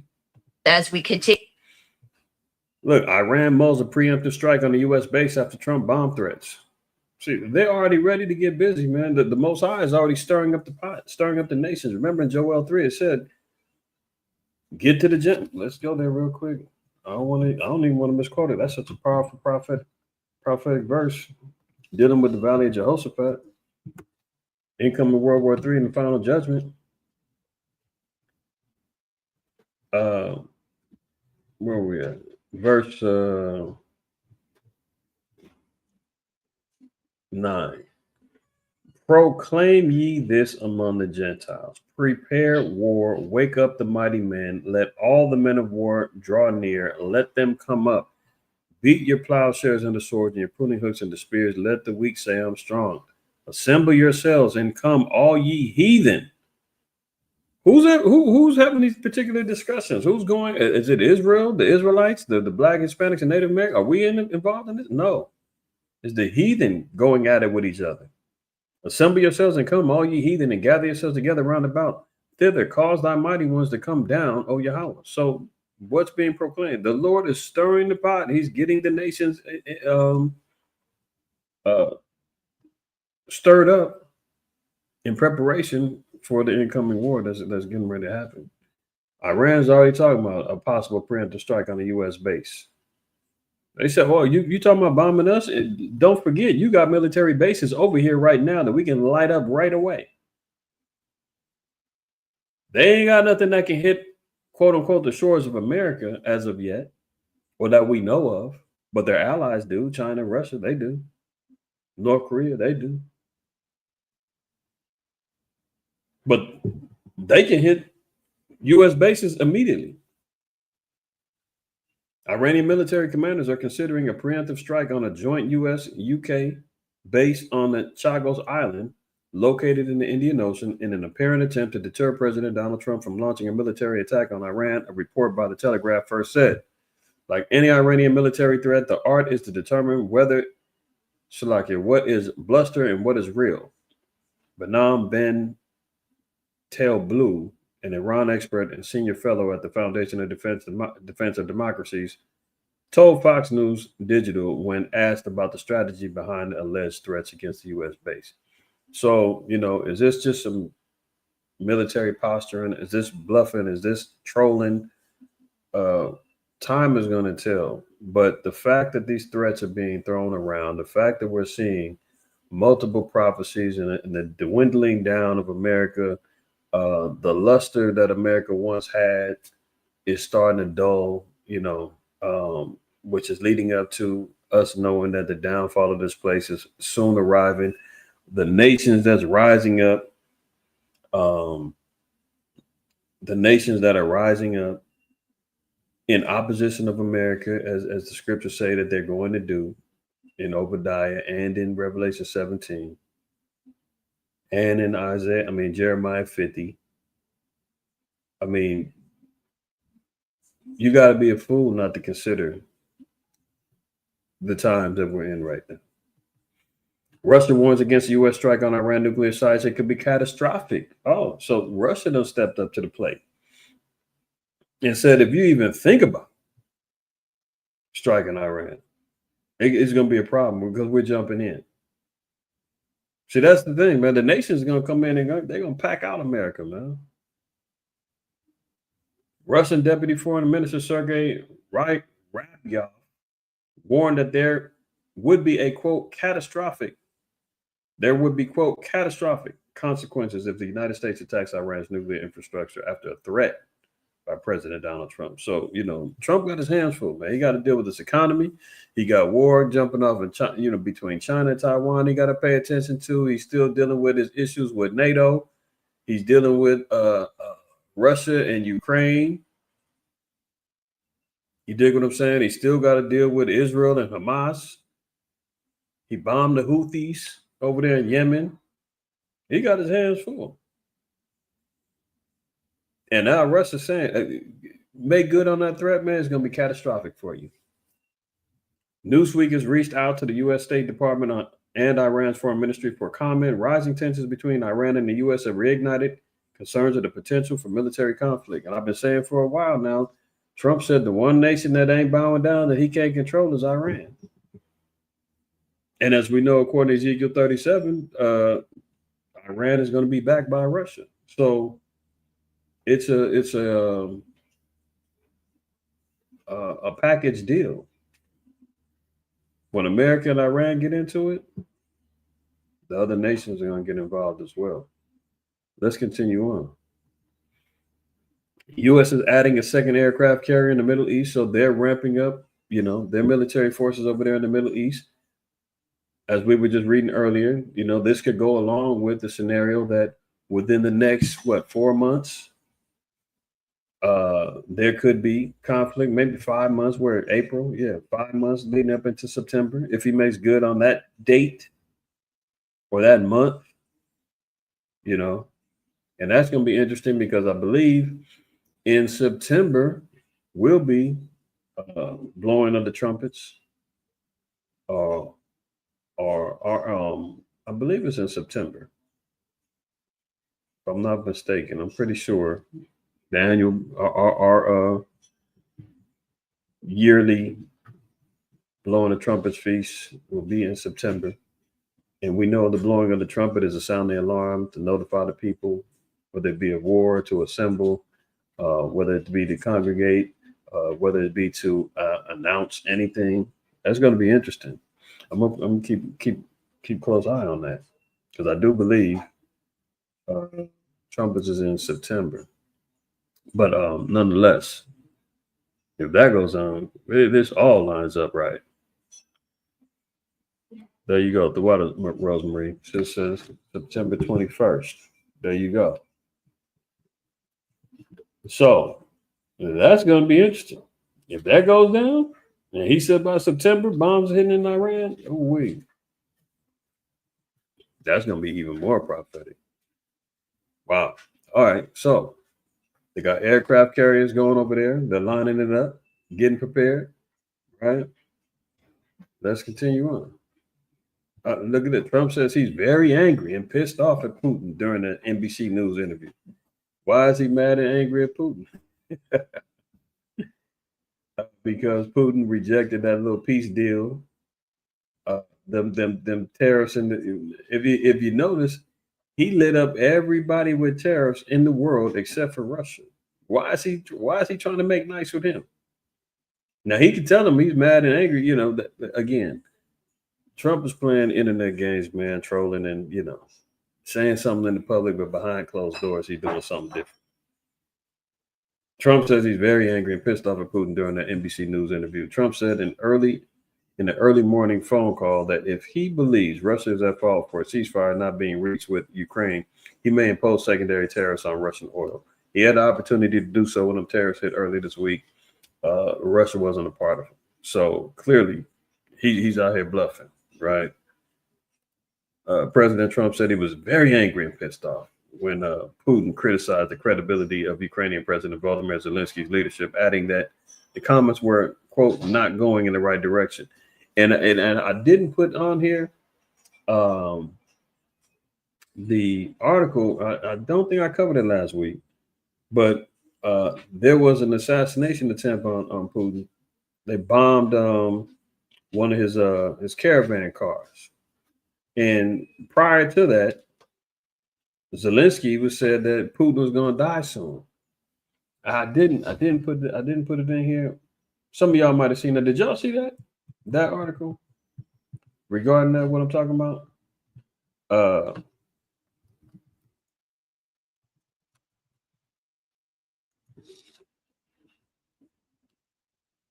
See, look at this. That was a week ago. Vladimir Putin's limo blows up in a massive explosion. Limo from Putin's fleet explodes and catches fire in Moscow, right? That was just a week ago. Here it go right here. Limo from Putin's car fleet is blown up as troops search for bombs. I mean, it's getting close, man. Now watch this. Zelensky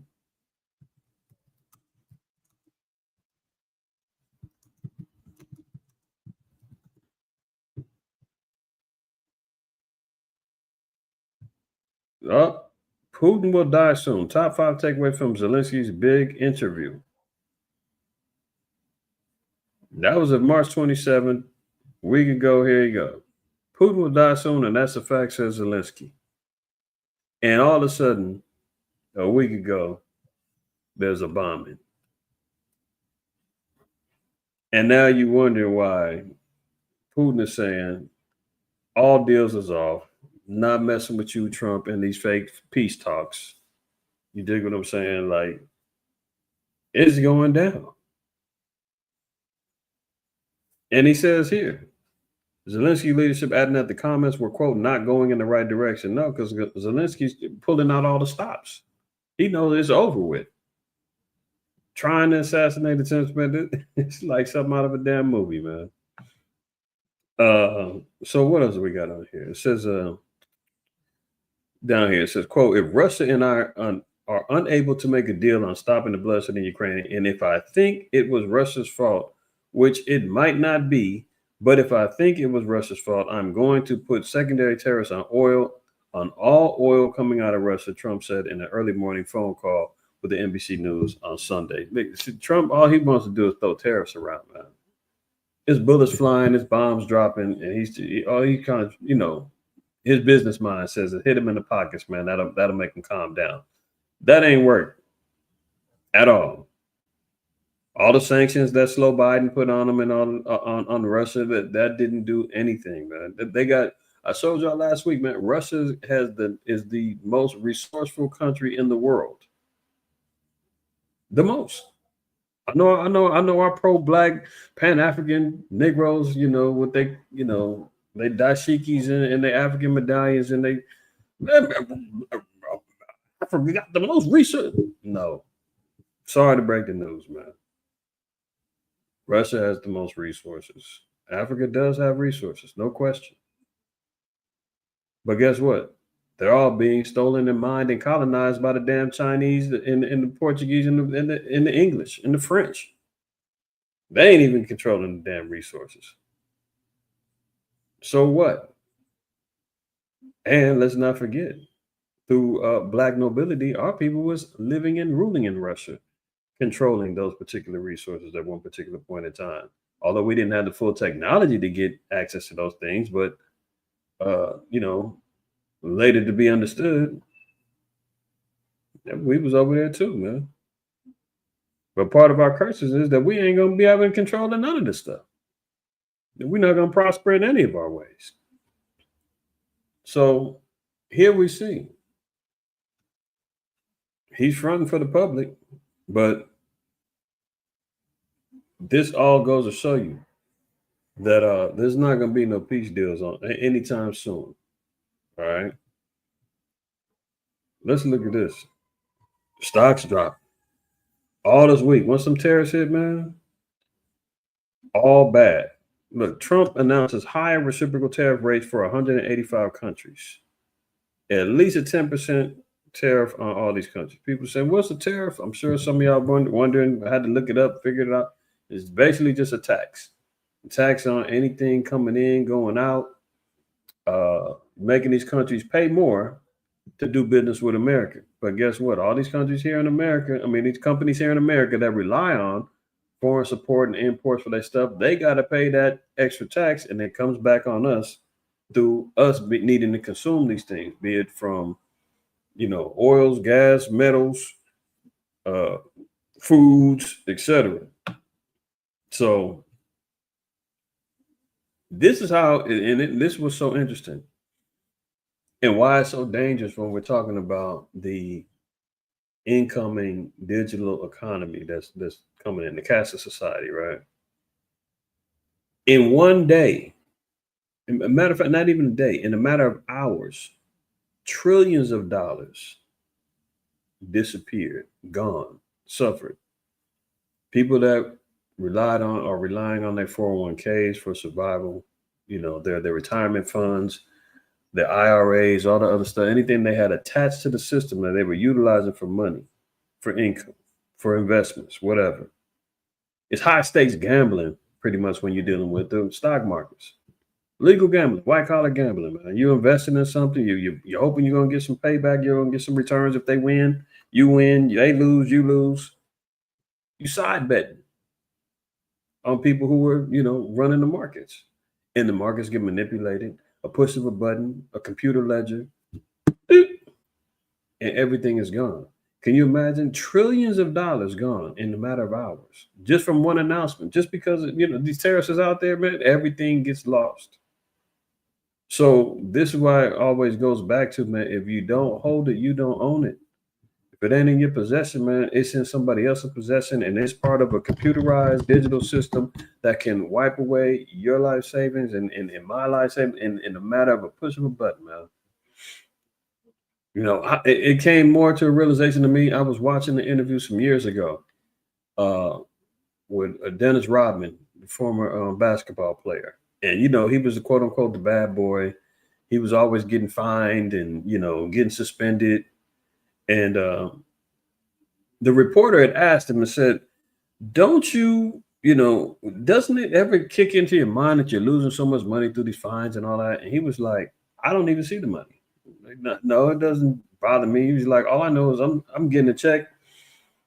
I think I forgot how they get paid. I don't know. It's either once a month or something like that. He was just like, look, all I know is my credit cards ain't never been declined. If I got fined $10,000, I never missed it. I mean, imagine you getting paid. Some of these athletes, man, these cats signing these $300 and $400 million deals, they getting paid like, millions of dollars a month. Some upfront guarantees getting, football players getting upfront signing bonuses of, $30 million upfront on a $200 million contract or whatever. Now, if you imagine you get fined $10,000 for a game, are you going to miss that out of your $30 million check? You don't even know it's gone. Essentially, that's what Robin was saying. Like, I never saw it. It was never in my hand. I never had to just go to the league office and count out $10,000 or $20,000 and say here, so he misses it. And that's how it is for the economy. When you got all this money and it's just digits and numbers on the screen, man, and one push of a button, it could be gone. You never seen it. You never touched it. It wasn't real to you. That's what Rodman basically was like, man, if I ain't touching it, I ain't know it. I never felt it. But now, because everything is digitized, you're going to feel it. We're going to feel it. Push a button, your stuff is gone. But the real tangible things that you can hold on to is where the value lies. And even them things getting hit. As a dollar goes, so does the metals and everything else. So, when you see the value of gold and silver and all that going up like it, that means that the economy and the dollar and everything else is going down. So it's not always good news that if you're holding gold, silver and all that's cool. Because if you got it, you're holding on to it, you might be all right. But if you got gold bonds and you investing in that and in the stock market, you gonna take L's too on that. So this place is going down one way or the other. And hold on, let me show you something. Let's go to let's go to Habakkuk.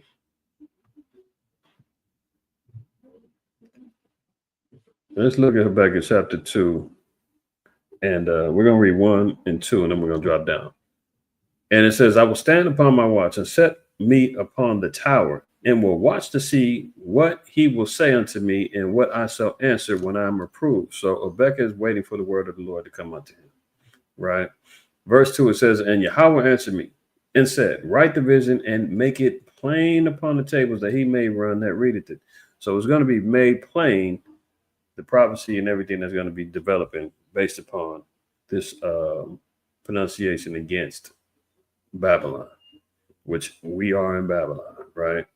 Verse 6, it says, shall not all these take up a parable against him, and a taunting proverb against him, and say, woe to him that increaseth that which is not his. How long?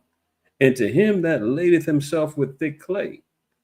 Shall they not rise up suddenly, that shall bite thee, and awake that shall vex thee, and thou shalt be for booties unto them? And you saying that ain't sounding like plain upon tables. That was kind of confusing. Listen, what's this acknowledging? It says this is a parable that's being brought up against Babylon, the Chaldeans, right? It says this is a taunting proverb against Babylon, and say, woe to him that increases that which is not his. So how's America increased things that's not theirs? America is living off of debt. America is living off of borrowed money. America is living off of things that aren't their own, isn't of their own, right?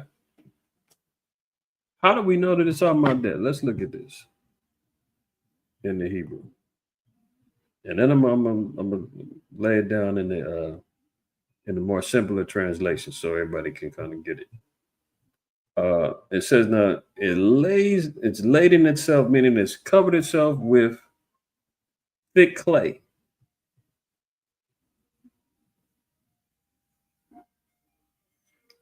And what is this thick clay? You see this? What is America laden itself with? Weight of pledges or heavy debt.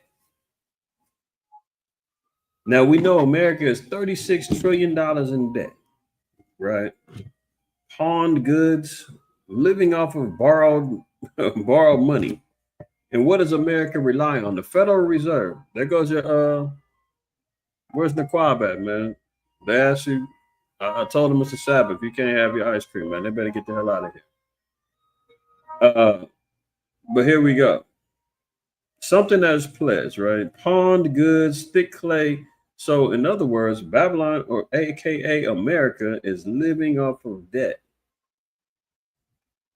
You see that? Now, living off of these debts. Now it says, this is the proverb that's against America. Woe to him that increaseth that which is not his. So they made it come up off of living in debt.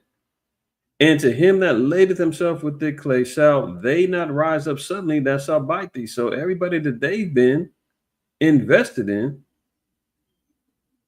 everybody that they're in debt to, is going to rise up against them and bite them. See, that's why the nations now are rising. Remember last week, the EU said we got to figure out how we're going to get along without America. We got to have this 5 to 10 year plan. We're not going to rely on them no more, because what? America's been taking advantage of all the nations for years. Trump is running around talking about everybody's taking advantage of America. No. America's been taking advantage of everybody else. They've been doing business with us, so they've been taxing us and giving us tariffs. It's time for us to get back at them, because they've been sitting back here living off of us, and it's time for us to get back at them. That's why the tariffs are here. America has been living off of and taking from people for years on end, man. Sirach 21:8.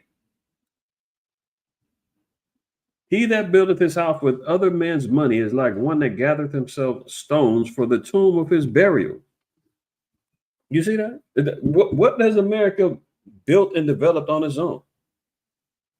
America's made itself rich off of debt, shaking down and extorting all the other nations, shaking down and living off of the slave labor of the so-called Blacks, Hispanics, and Native Americans, stealing intellectual properties from inventions and ideas and patents and everything else that he's stolen from our people.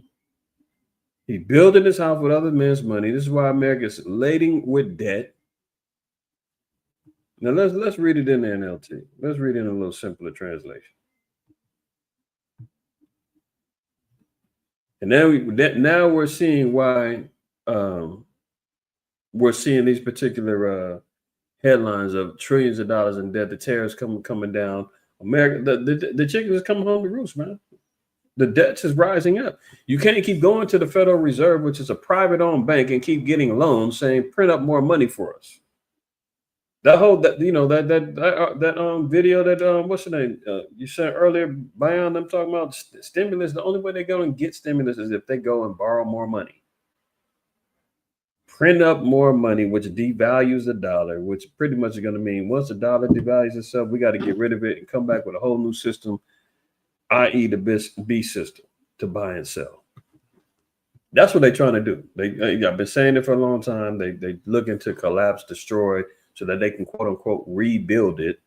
That's where you get the build back better, make it such and such great again, make it affordable again, doing all that again, meaning what? Something got destroyed, something got changed in order for them to try to get it back how it used to be. Or how are they going to do it? They're going to institute a whole new system.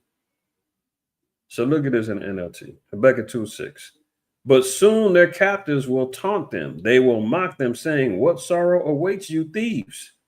Now you will get what you deserve. You become rich by extortion. How much longer can this go on? Suddenly your debtors will take action. They will turn on you and take all you have while you stand trembling and helpless. See that? Because you have plundered many nations, now all the survivors will plunder you. You committed murder throughout the countryside and filled the towns with violence. So this is the legacy that America's got coming to it. All of the debtors, everybody, remember Revelation 18, all the nations, and all the Revelation 16 about all the kings who lived deliciously with her and drunk the wine of the fornication and waxed rich through the abundance of her delicacies, and all the business deals and all the tariffs and the taxes and the extortion, and this is where we're at now. So when you're hearing and we're seeing about all the economic troubles that America's going through, is all based upon prophecy. It's only so long you could be living in debt, man, and then fronting like you're really balling out there. You know, this is like I'm saying, these Instagram influencers and all that, renting out houses and Airbnbs, acting like it's theirs, fake money. That's America. Fronting like a mug, man, acting like they got to go. America's got it going on, man. And meanwhile, broke as hell. And now we're seeing the evidence of it playing out. And the cold part about it is that we're going to suffer the most out of this, man. The rich billionaires and all that, man, this is nothing to them. They're trying to figure out how they can skim more off the top and get some more cream off the top for themselves. But guess what? Who's really going to pay for it is us. Look at this. Businesses will shut down. MAGA backfires as Americans suffer under tariffs. And Trump went out there. He said, look, yeah, it's going to be hard, but guess what? We're going to be all right. Everybody's going to be rich. Don't worry. Oh, how long you think you got? People are already living check to check. They already said over 60% of the people are living check to check. Or don't have, $500 emergency savings to do anything. People are already working 2 and 3 jobs, or working 1 job and got 2 side hustles on the side trying to, figure it out. And he's saying, ride the wave. But people can't ride this damn wave, man. People is already drowning.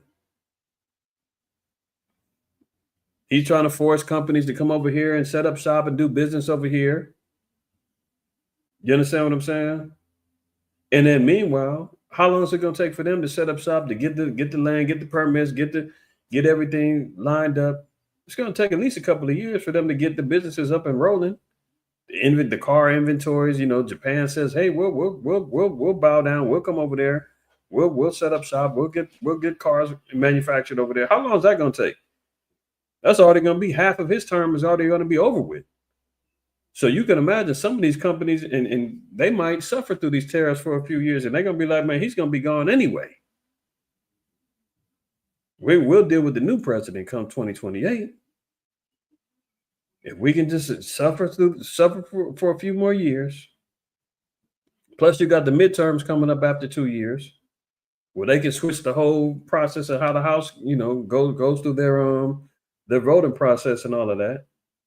So it might be a couple of years. They might just hold out. That's why he's over here trolling about a third term. Talking about, I might need a third term to get everything. There ain't no damn third term. So who knows how this is going to play out? But guess what? It's going to hit everybody in the pockets, man. You said 18 eggs for $10? That's a good deal. Out here, you getting how many eggs come in a carton? Is it 12? Or is it 8? Is it 18? Well, 10, well, maybe not. Yeah, that's about right. My bad. I'm thinking 18 is even the larger pack. I think 18 is about right. Yeah, 10. I've seen what is it? I've seen them up there $12, $13 for the the organic cage-free brown eggs and other. Yeah, man, it's all bad. Yeah, you're right, Catherine. He is talking about a third term. There's a dozen eggs. Okay. Yeah, I've seen a dozen in the $8 to $10 range. 18, that ain't too bad then. But nonetheless, look, watch this. This is after the tariffs have already kicked in. But watch what they say at the end.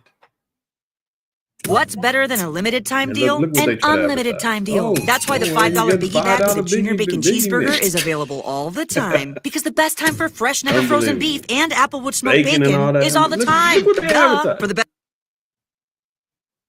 This is how they try to make you look like things ain't that bad. Look, 2 Ezra 16 says that people are going to be thinking. People are. Hold on. Let me get that in a 2 Ezra 16. It said because the victuals are so cheap, it's gonna make people think stuff ain't that bad.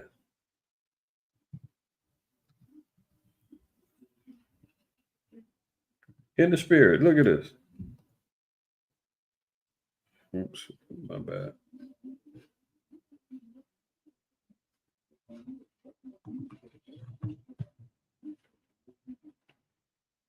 Now look at this. Behold, verse 19. Behold, famine and plague, tribulation and anguish are sent as scourges for a minute. But for all these things they shall not mourn from their wickedness, nor always be mindful of the scourges. The scourges are the corrections, right? Our people ain't gonna turn from their wickedness. The world is gonna be still thinking that everything is good. But look at this. Behold, victuals shall be so good, cheap on the earth, that they shall think themselves to be in a good case. And even then shall evils grow upon the earth, sword, famine, and great confusion. See that? So when they're out here advertising, $5. What's better than a limited time deal? An unlimited time deal. That's why the $5 biggie bag with a victuals being so cheap, $5, you can get the French fries, chicken nuggets, and a bacon burger, an abominable burger, all for $5. And you got your Coke over here too, man. You living it up.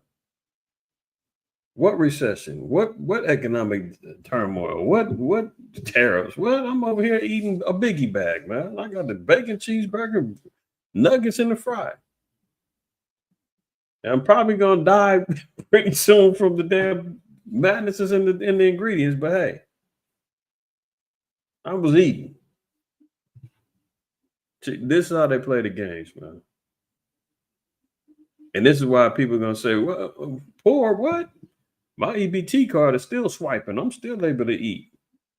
Wait till that EBT becomes compromised and you can't get your money unless you submit to, the system. Wait till they say we got to cut your benefits because we got so many more people that are dependent upon it that we got to cut down your money to spread love to everybody else. You say, oh, they can't do that. That's my money. No, it's not your money. Hey, look, here in California, man, they just raised our taxes so that we can help pay for the homeless. Meanwhile, they still ain't found or tracked the $24 billion that Governor Newsom lost. But guess what? We got to, break bread a little bit more to pay for it. So, yeah, they definitely could slide in and say more people are dependent upon the system. So we got to take some money from them because we got to spread it out. You got to love your neighbor, right? You can't get selfish here. Be a good Christian. Break bread. Oh, then it's going to be a problem. Now they don't want to love their neighbors after that. Let's continue. Junior Bacon Cheeseburger is available all the time because the best time for fresh, never frozen beef and Applewood smoked bacon is all the time. Duh. For the best deal of all time, gotta be Wendy's. All important groceries will be affected as well. Matt Gutman is at a grocery store in Los Angeles. And Matt, tell us what you're seeing there. Hey, good morning, Michael. I mean, when it comes to groceries, economists project that if consumers are made to absorb the entirety of the 20% import tariffs on Europe, things like this, olive oil from Italy, $20 now, it'll be up to $24 and something else. Did you hear that? A bottle of olive oil already is $20. If that's not outrageous, I don't know what is. With the new tariffs, it's going up to $24. And you could be on whatever side of the fence you want. I don't give a damn. Seed oils ain't good for you. Listen, I'm not a damn nutritionist. You can say seed oils ain't good for you. You can say the canola oil, vegetable oil. Bottom line, probably most oils may not be as good for it, but I bet you them seed oils might be a little bit more healthier. The avocado oil, the seed oils, I might shake the dice and I'm gonna use them. We use them way more than the regular Crisco and whatever the other oils are, right? But look, $24 for a bottle of olive oil. That's what it's going to. For a $4 increase. They said after these new tariffs, man, they said if you got a family, I think they said a family of 6, that your expenses are going to go up almost $9,000 in a year. That's just off of these new tariffs. They said the average American, the average person's bill is going to go up. I think they said another $3,000 to $6,000 a year, just to live. Where's that money going to come from? Where are you going to get this extra money from? Let me let him continue. That folks are really not going to like. Alcohol could also rise by that 20% as well, but not just imported alcohol from Europe, but also domestically produced alcohol because of the tariffs on aluminum and on glass. Something else. Because of the tariffs on aluminum and glass, the fact that the scriptures say, drink a little wine for thy often infirmities. You're going through hell. You're seeing everything that's going on. You need a little something to take the edge off, and you got to pay even more for that. You can't even afford it. I know MOTC, our favorite tequila, we used to get nice little deals on it. When we first discovered it, not even we. I'm going to give credit to Aladad. He found it, probably, Salaki for the lane, maybe 10 years ago. And at that time, it was like $13. And he said, that's some cheap stuff. No, that's why we found that's why it was a hidden gem, because it's actually a high quality good tequila that nobody really knew about.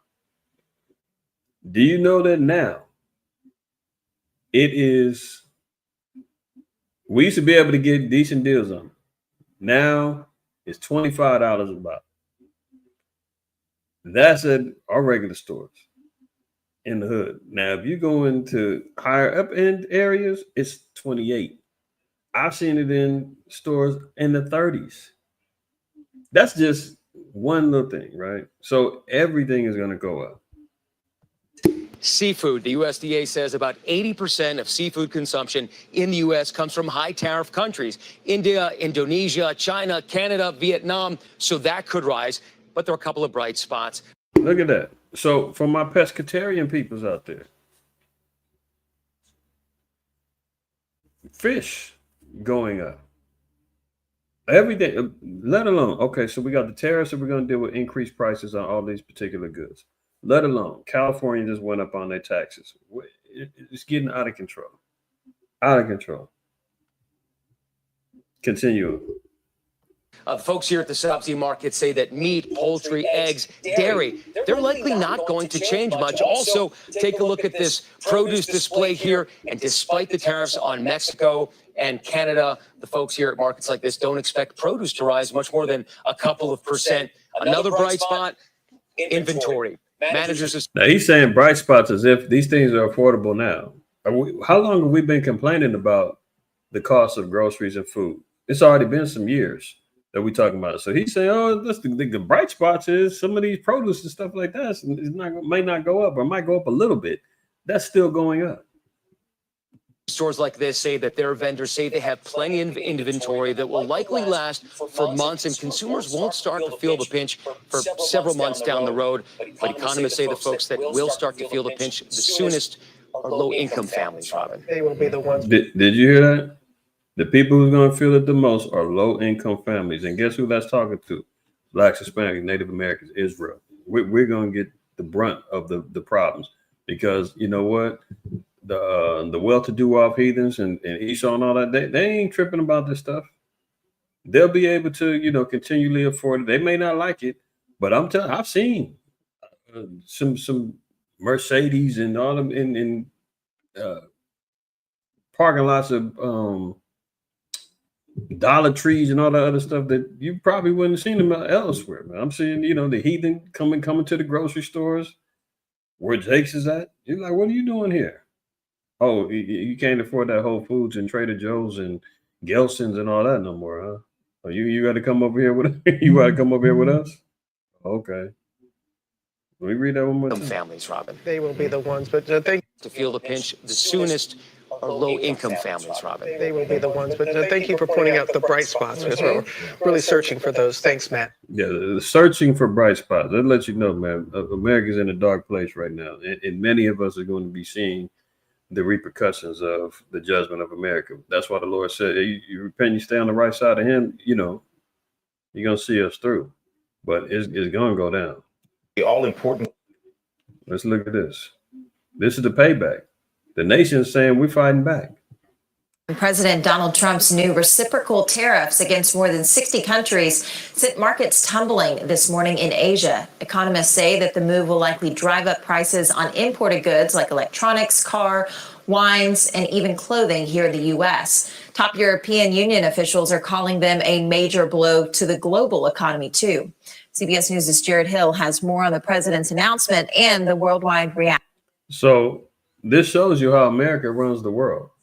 And this goes back into, the Revelation 18 and Revelation 14, where the nations are all relying upon America for their prosperity.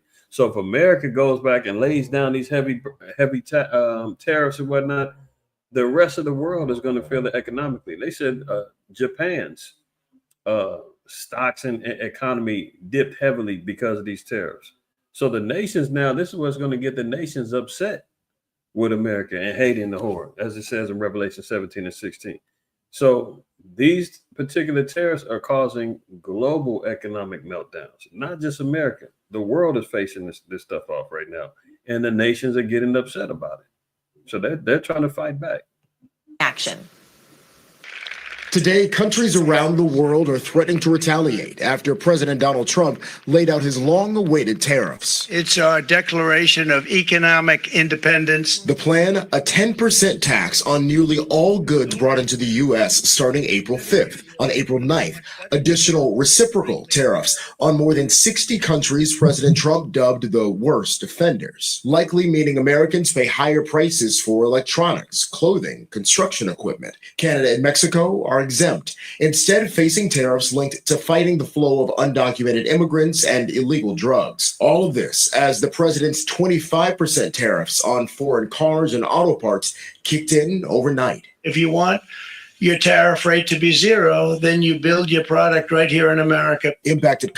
So if that ain't like a shakedown extortion, if you don't want me to tax you, then you come over here and let me tax you and get some money directly over here. Bring your businesses to America or else. That's, again, how we know America is Babylon. America is where all of the money flows. This is where all the nations have to come. Remember, it said that he's going to make them. What's this, Revelation 14?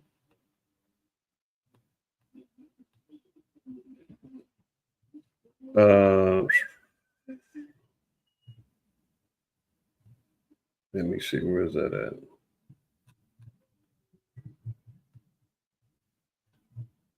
In verse 8.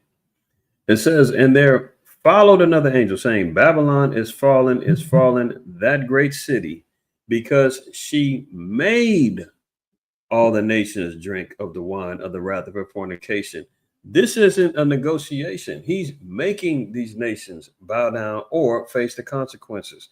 So when he's running around here forcibly making these nations be a part of and drink of the wrath of the fornication of America and be a part of this beast system, he's shaking them down. And that's why the Lord said, this is what's going to call Babylon to fall, the great city, America. This place is getting up out of here. Forcing them to partake. Because what did they do? And many of the nations and all the countries have bowed down. You just seen it. 180 some odd countries he hit with tax. Where's it at? Where's it? I just had that one. All important growth. 185 countries he hit with tariffs. You tell me that this is not Babylon the Great when it says all the kings of the earth. Let's go back over here. Revelation 18.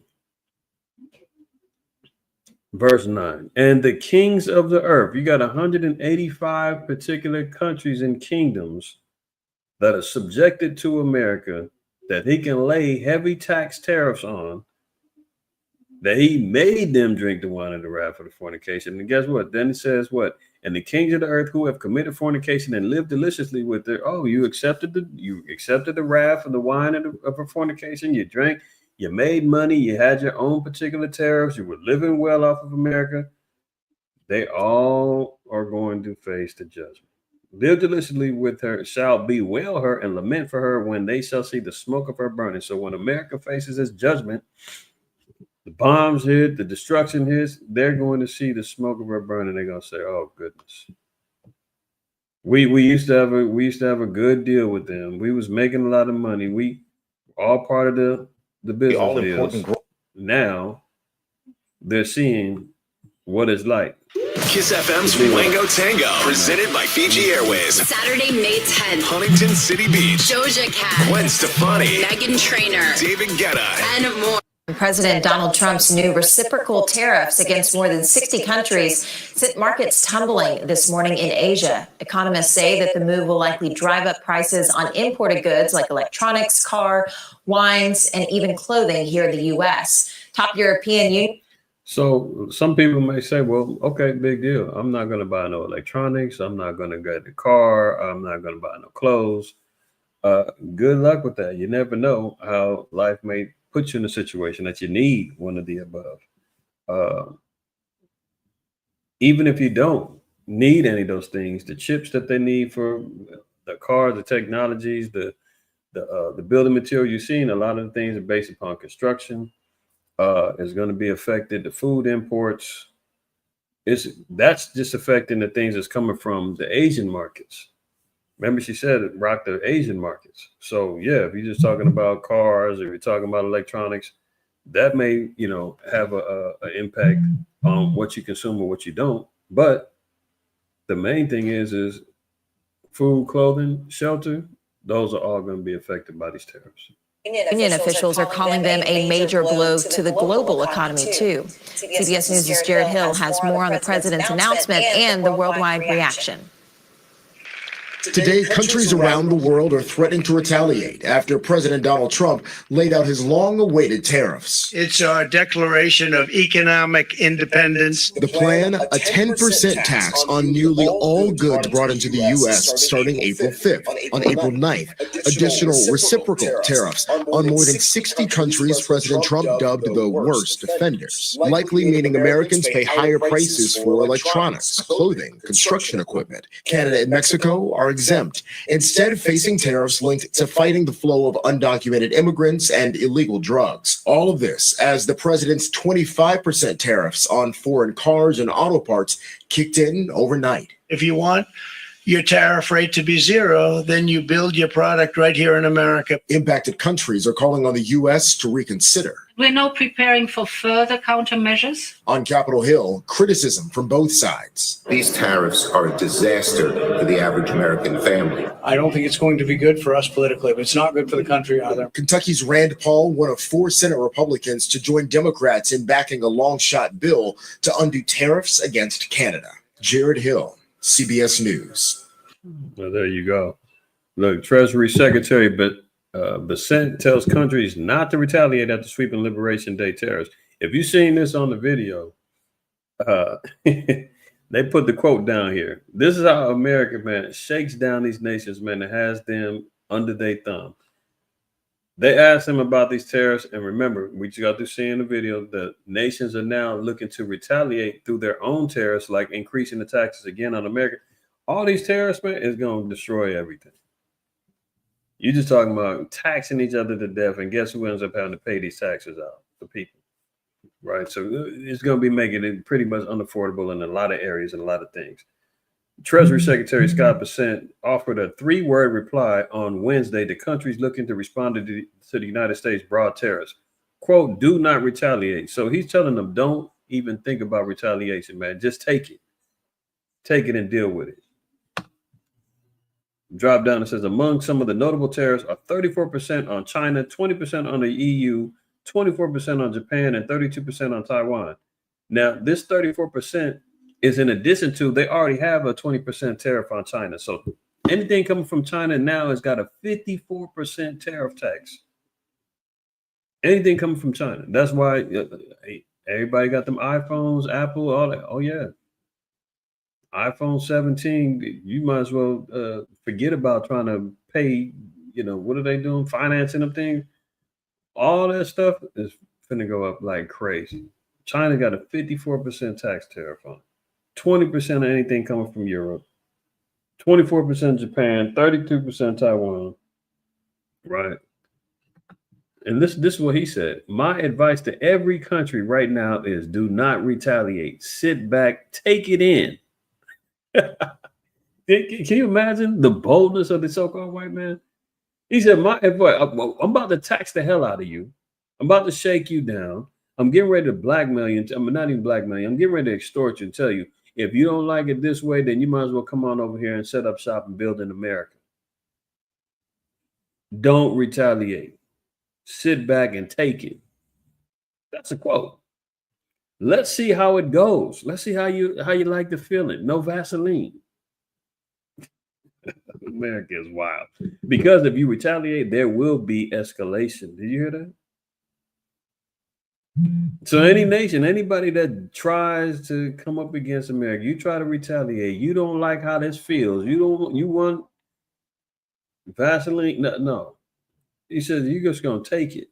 And if you retaliate, there's going to be escalation. Bessent said Wednesday in an interview on the Quote Special Report shortly after the announcement, if you don't retaliate, this is the high watermark. So this is them being made to drink of the wrath of the fornication. This is them being told don't retaliate or else. Yeah, this is grape and on the next level grape. He's on Diddy time. Yeah, that's a fact. Baby oil, no baby oil. And he said, just take it. Take that. Good Lord. Let's move on. Now, look, this is just LA County. And I know some of y'all saying, you better get out of there. I don't know what you're doing. I know. I'm trying to figure it out my damn self. LA County. This is California pays the highest taxes in the country. LA County increases sales tax to 9.75%. We're almost at 10%.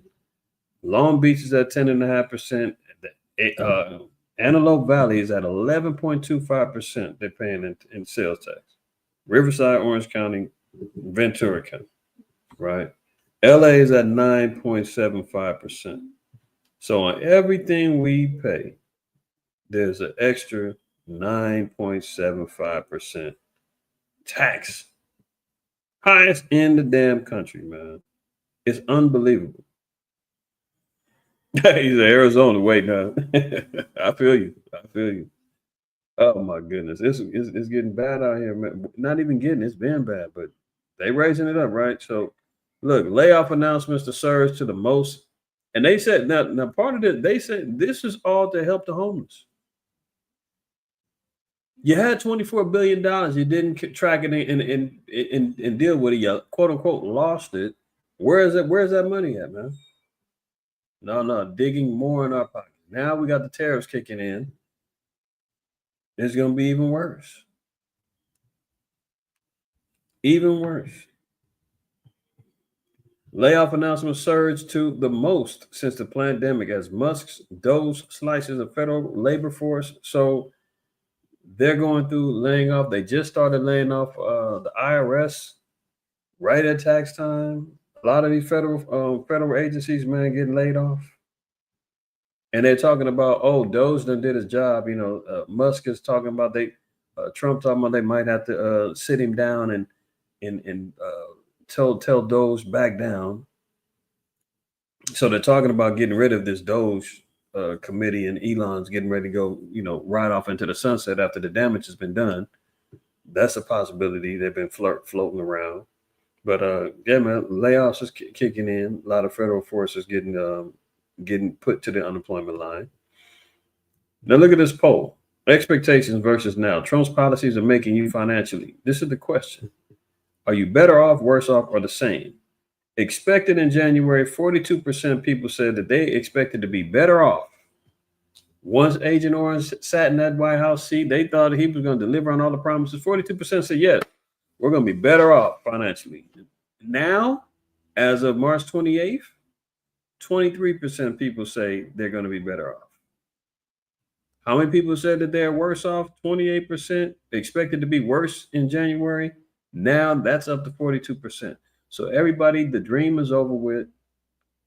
The lies and the things that he promised, and everybody thought America's gonna be great again, balling up.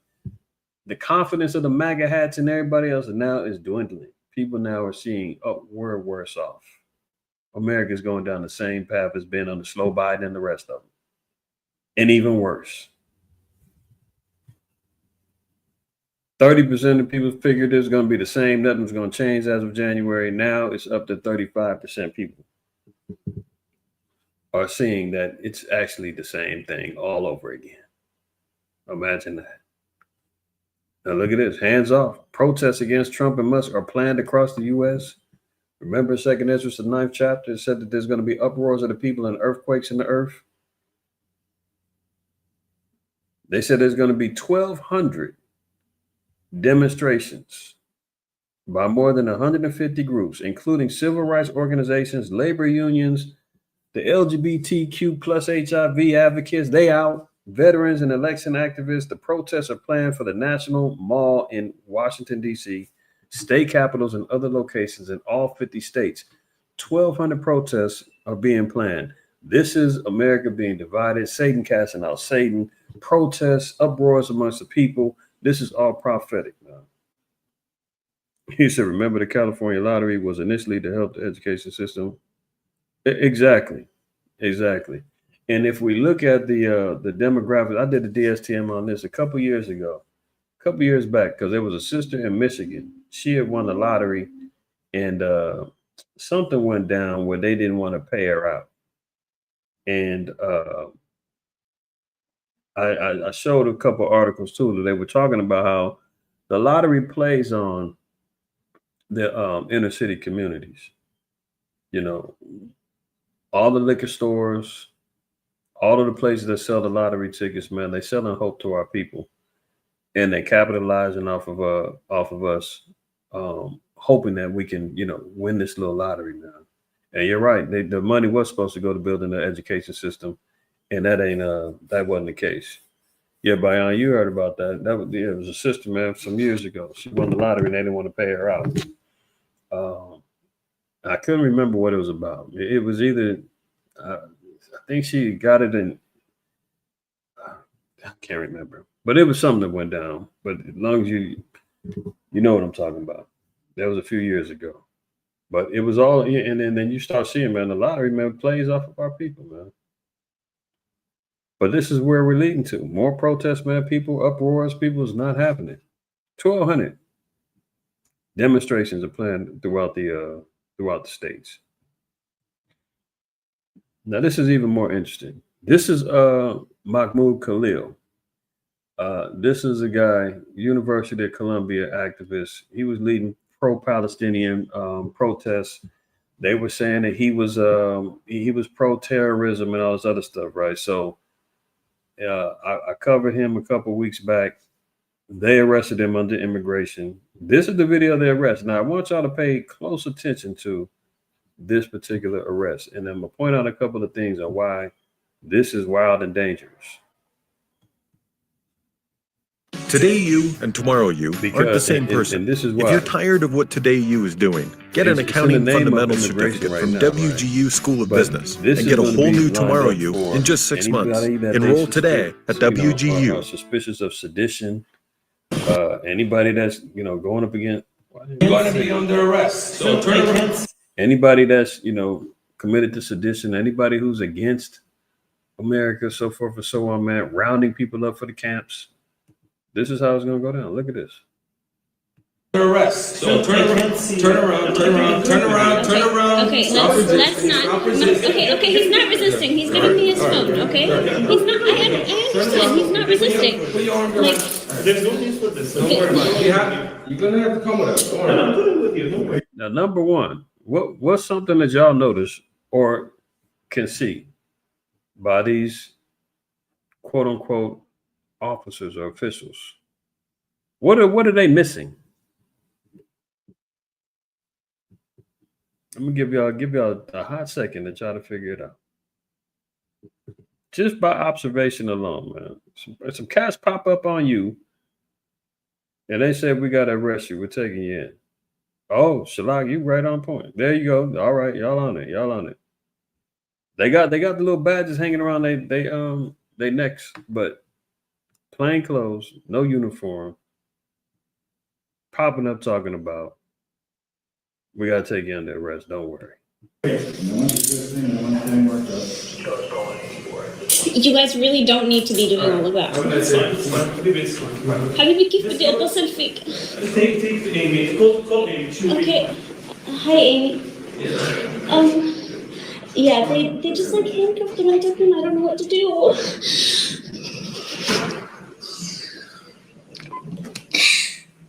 Okay. What should I do? I don't know.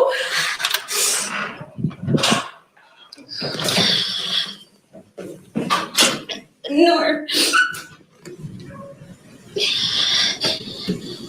Look what they loaded them into. Is that a marked car or unmarked car? That's right. All of y'all on point. No uniform. No announcement of who they are. Unmarked cars. No Miranda rights being read. Nothing.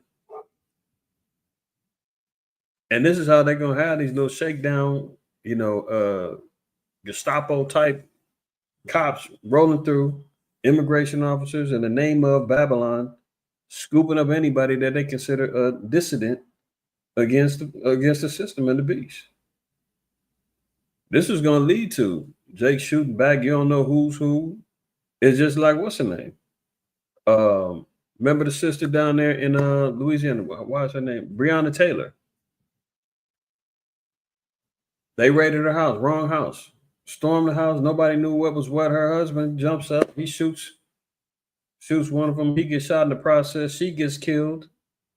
All in the name of, oops, sorry, wrong house. But plain clothes, they masked up with the damn shiesty mask on, doing Lord knows what. And then they say, oh, these were officers. What's wrong with you? And trying to prosecute the Jake that was trying to defend his home. So they scooped him up. Throwing him in an unmarked car.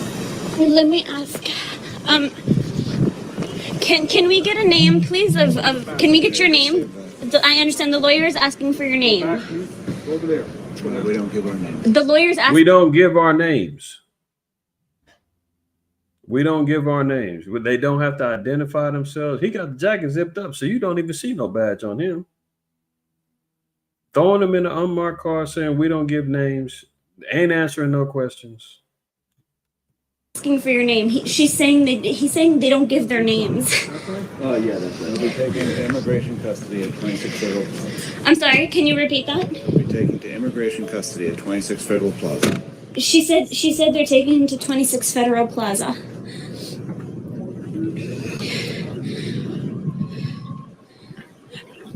Can you please specify what agency is taking him, please? Excuse me. They're not talking to me. I don't know. She's trying to be nice, diplomatic. She's asking, please, somebody, and they basically like F off, man. We got this little political dissident. We're taking them to 26 Plaza on immigration. She's asking, what agency are you with? Because you can't find, you can't tell by the car. Nobody showed identification, nothing, man. But this is under the chump.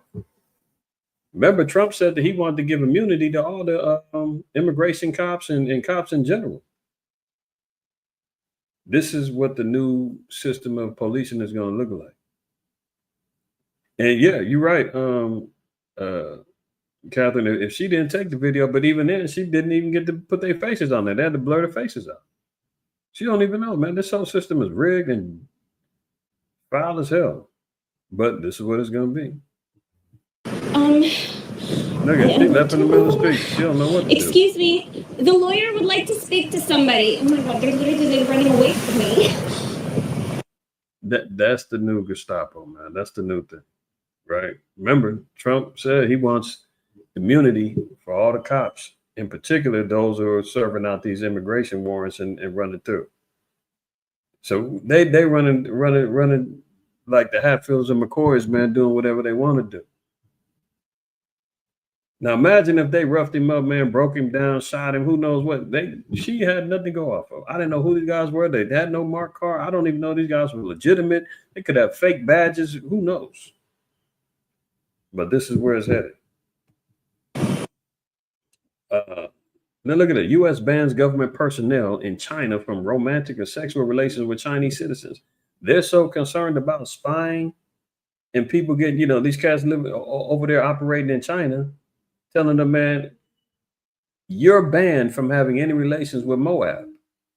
This is how bad it's getting, man, because Moab is sending these little China geisha girls over there, man, seducing these cats and getting information. They put a ban on. Nobody in the government can have any fraternizing, any relationships, romantic, sexual. You can't deal with Moab. That, again, goes back to that Isaiah 13 about everybody returning to their own country. Even down to the point where they tell you, man, you can't have any relation. Would not be considered, quote unquote, sexist, racist, whatever. You telling segregated. You can't have relations with another nation. Here we go. U.S. government has banned American government personnel in China, as well as family members and contractors with security clearances, from any romantic or sexual relationships with Chinese citizens. Yeah, so all them little Edomites, man, with their little Chinese fetishes and looking for the little geisha girl, man, to serve all their needs, man, that's over with. Trump's administration said, man, no more dealing with Moab, man. No more dealing with Moab. 4 people with direct knowledge of the matter told the AP about the policy, which was put into effect by the departing U.S. Ambassador Nicholas Burns in January, shortly before he left China. The people would speak only on condition of anonymity to discuss details of a confidential new directive. Though some U.S. agencies already had strict rules on such relationships, a blanket, quote, non-fraternization policy, as it is known, has been unheard of publicly since the Cold War. It's not uncommon for American diplomats in other countries to date locals and even marry them. Yeah. You know, so-called white man got a little fetish for the little China girl. You feel me? But there's been a couple of incidences where they Chinese sent, you know, female spies, man, and seduce cats out of information. But here you go. This is where it's leading to even more certainty that friction between China and America is rising, even to the point where they say, man, leave them China girls alone. Good Lord. Trump commutes a sentence of Jason Galanis, second ex-Hunter Biden business partner to receive clemency. He's pardoning Hunter Biden colleagues after he went and talked all that madness about Hunter Biden being a crackhead and all this other stuff. And why is he letting his homies out? Trump is cool with his peoples, man. This is how you know, man. A white man be lying. They play these games. And this cat, man, was locked up for scamming a Native American tribe. Look at it. President Trump on Friday commuted the sentence of another ex-Hunter Biden, so there was another person before him, Hunter Biden business associate Jason Galanis, for defrauding an American Indian tribe. So they can continually rape and pillage and lie and swindle and con our people and utilize our people's likenesses and get money. He gets locked up. Trump says, good job. I'm going to let you out. They all network with the same people. Hunter Biden's a damn thief and a dope fiend and a fornicator. Slow Biden, all of them. And what do? They just let each other out, man. Scratching each other's back. As much as Trump was saying he was against the Bidens and all that other stuff, but here he goes letting his homies out. Trump's order signed March 28th authorized U.S. Bureau of Prisons acting Director William Lothrop to, quote, immediately release the federal inmate who had been serving a 14-year sentence at a correction center in Montgomery, Alabama. Galanis cooperated briefly last year with the House Republican investigators who were looking into his dealings with the 46th president's son. He pleaded guilty to a $60 million scheme to sell bogus tribal bonds and was sentenced to 189 months in prison in September of 2020. $60 million scheme he got off on our people. And meanwhile, here he goes getting pardoned. Birds of a feather. That's exactly a Shar. Birds of a feather flocking together, man. There you go. UZL Malachi, you brothers up there, man. Look at this. University of Portland theology majors no longer have to take, quote, biblical text and can take, quote, queer classes instead. So in typical Sodom and Gomorrah fashion, remove the Bible, put in the LGBTQ plus queer ideologies, theologies, and all of that, man. This is how we know this is spiritual Sodom, man, where they remove the righteousness of the Most High and replace it with their own lustful, demonic doctrines. Saying you ain't got to take no, look, University of Portland theology majors will no longer have to take class on, quote, biblical texts. Now, these are theology majors. This is supposed to be based around biblical texts. Theology is based around religious ideologies, theologies. The Bible is supposed to be part of that. They saying you ain't got to involve the Bible no more. According to the department chair, who's previously said opponents of homosexual behavior are like the soldiers who nailed Christ to the cross. Imagine that.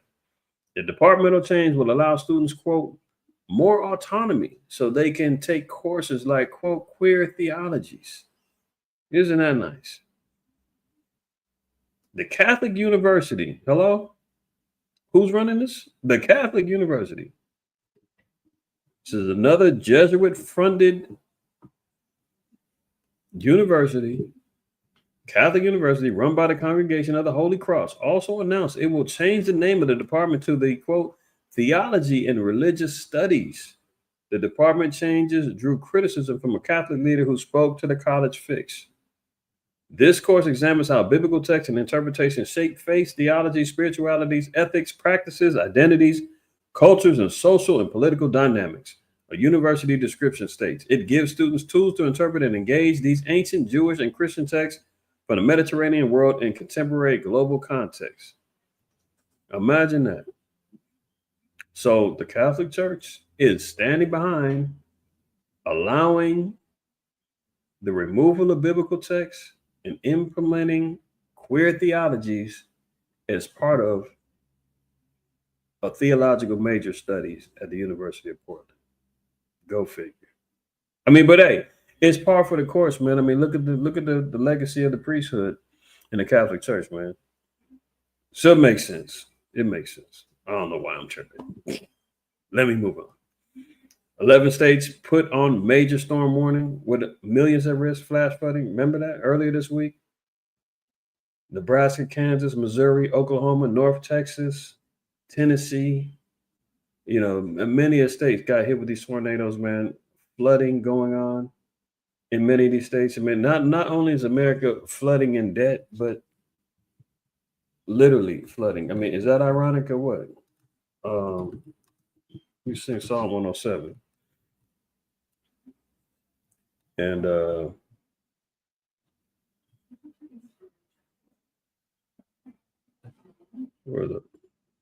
let's look at this right here. Psalm 107. We're going to read 33 down to 35. So we know the tempests and the storms come from the Lord. Look at this also. He says, he turneth rivers into a wilderness and the water springs into dry ground. A fruitful land into barrenness for the wickedness of them that dwell therein. So because of the wickedness and the evils that America has, a land of fruitfulness be turned into barrenness. This is why America now, the farmlands is getting destroyed. The reliance upon GMO crops and everything else now is being shown forth. Laboratory frankenfoods being made. It says he turns rivers into a wilderness, creating droughts. Right? Verse 35, he turneth the wilderness into a standing water and dry ground into water springs. So when the lands are dry, he can create these floods too. And not only are we seeing floods here in America, we're seeing them in Greece as well. 18 inches of rainfall in Arkansas, Missouri, Tennessee, Kentucky between Wednesday and today. Matter of fact, I had this article. Where's it at? Look at this at the Tennessean. And this is so cold, man. I had to show these visuals because, you know, our people require a sign. And you got to feel bad for some of these jakes out there, man. You know, it's judgment of the Lord, but still, you got to have a heart and look what happened. Just look at the Jake home, man. Get out of here. Can you imagine taking cover, man, and you come back and this is what your house looking like now? I mean, roof gone, window gone, everything in shambles. Brother can only, you know, salvage whatever he can get left. Look at this, Jay. This is how the Most High moves. Roof gone. Look at it. Roof tore off. Everything in shambles. Your bed's destroyed. Man, you got to pick up the pieces. California, we didn't experience this. We, you know, with the fires and everything else. South Carolina, all of them, the Carolinas that got hit with this type of stuff. Insurance companies about to lose their damn minds. They're gonna all be going bankrupt soon, man. With all the destruction that the Lord is putting on this place. Look at the heathen, man. They trying to pick up the pieces, man. Look at her. She don't know what to do. Her house is gone. Look at him. The only thing he just was able to salvage was his wallet. People rushing to get out. Right? But that's how the Lord moves, man. Tornadoes. right? Let's continue. Biblical disaster. Notice how they even putting these things in quotes, right? Biblical disaster. Flooding hits top Greek holiday islands as roads turn into raging rivers and cars are swept away after extreme rainstorm. Yeah. Notice how they're starting to relate it to biblical events now. As they should, because they know this is all coming from the Lord, right? Let me get this other looking for this other precept, but I'm gonna get it in a second. Another earthquake off the coast of Tonga, 7.1, just after Taiwan got hit. So remember, we're talking about earthquakes and uproars of the people. That again is part of the scenario that we're witnessing, right? Tornado outbreak kills 2 in Tennessee, injures dozens in Mississippi Valley. States declare emergency. And here we are in this particular time frame of what's supposed to be spring, and we're still seeing major damages going on in these times, right? Volcano in Iceland. Eruption looks to set be much Iceland volcano eruption looks set to be much larger than previous events. So we've got floods, we've got tornadoes, we've got volcanoes. I mean, what more do we need to see that? Not only do we see the economic collapse, we're seeing America being drowning in debt. Let alone symbolically, we're seeing that these hold on one second.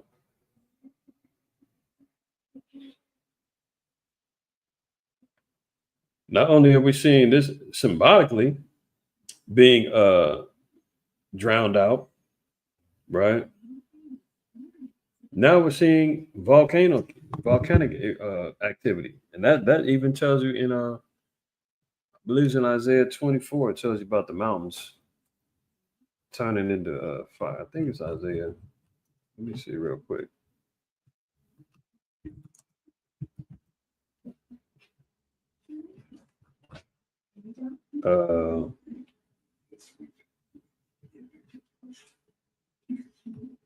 This tells you about all of the destruction that the earth is going through.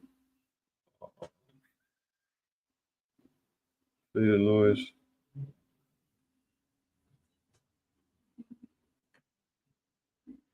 Just lock it real quick. I want to see it. It's in 24.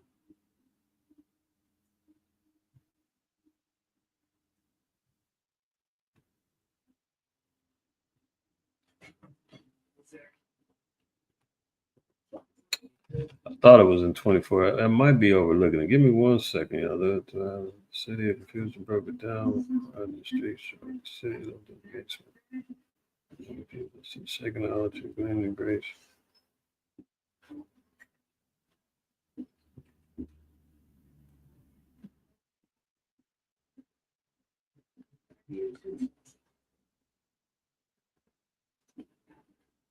Thought that was it. Maybe I'm tripping.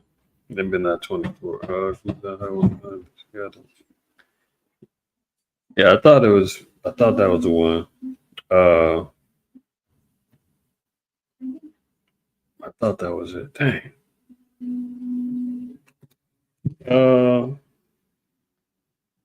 Thought that was it. Maybe not. Maybe I'm tripping.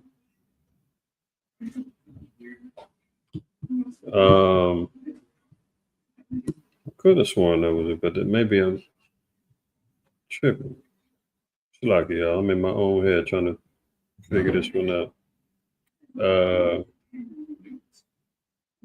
Yeah, I thought that was it, but that's okay. It's all right. But we do see all this activity jumping off, right? Couple more, we're gonna close out. Doctor shortages have hobbled healthcare for decades, and the trend could be worsening. If you've seen the article last week, remember Bill Gates said AI is going to be replacing a lot of jobs, a lot of people. They were talking about doctors, lawyers, obviously within the regular workforce. That was all going to be going down, right? I looked at my doctor. What was it? I was looking to get an appointment with him. I tried to get a little annual checkup every year. He doesn't have anything available until July. July. 3 months from now. Which I'm not, rushing, but at the same time, it's like, damn, what if I really did need to see? He's a Jake, and but nonetheless, this is real. I've witnessed this myself. I work in healthcare, so I know this is all going to be coming down the pipelines, man. So this is all just indicative of how the system is collapsing, and resources and things is going to be dramatically changing, right? Massive international PDF file. I heard that term instead of using the pedo file, PDF file. Massive international pedo feel. You got to use these words, man, because the AI bots and all this, they're trying to touch and affect the algorithm of the videos, man. PDF files, streaming network discovered 2 million users shared child P across 35 countries. This is here you go. A massive darknet international PDF file, child P network, calling itself KidFlix, has been discovered and shut down by Europol. Can you imagine, man? 35 countries, an international network with 91,000 videos of kids. They called it KidFlix. 2 million users, man, sharing. I mean, this is disgusting, man. But this is what goes on in the underbelly, man, of the so-called white man system. 2 million people, man, enticed by looking at kids. But then, when you're looking at Psalms 106, where the scriptures say that, our people got seduced by the ways of the Canaanites and the heathens and sacrificed our kids to devils, and you're reading in the law that we're not supposed to be sacrificing our kids under Molech. It's always surrounding around the kids. And the nations, man, have a lust for the young bodies and the blood and the people, the kids, and it all makes sense. You understand what I'm saying? Like you can see why Yahweh said, "Hurt not these little ones." It'd be better for you to, tie a rope around your neck and cast a millstone into the ocean than you to hurt one of these little ones. But this is out of control, and this whole network, man, is just flooded with these demons, and they're out there, man, in the millions, as we can see. Fruit juice recalled in a dozen states over fears it could paralyze and kill. I mean, here we go with another recall. I don't know who drinks it, but pumpkin juice sold in a dozen states have been recalled. Over fears it could contain paralyzing bacteria. Walker's Wine Juice LLC, based in New York, has recalled its pumpkin juice after routine state inspection found it was not acidic enough to be properly heated and sterilized. Walker's Wine Juice, pumpkin juice, could kill you. Another recall. Here we go. Look at this. I was a CIA agent. Here's where the Ark of the Covenant is hidden. Now the CIA is popping out. They want to confirm the chariots. They want to confirm the Ark of the Covenant. They want to confirm Noah's Ark was found. I mean, all kind of stuff. All of a sudden now they want to start trying to jump on the bandwagon of the biblical narrative that our people have been pushing for decades upon decades now. And some of this is disinformation and foolishness, man, because, that's where you get the whole Raiders of the Lost Ark movie from, is Esau trying to find the Ark. But he's lying. If it's coming from the CIA, they specialize in disinformation, misdirection, because the scriptures tell us. I'm sorry. Second Maccabees.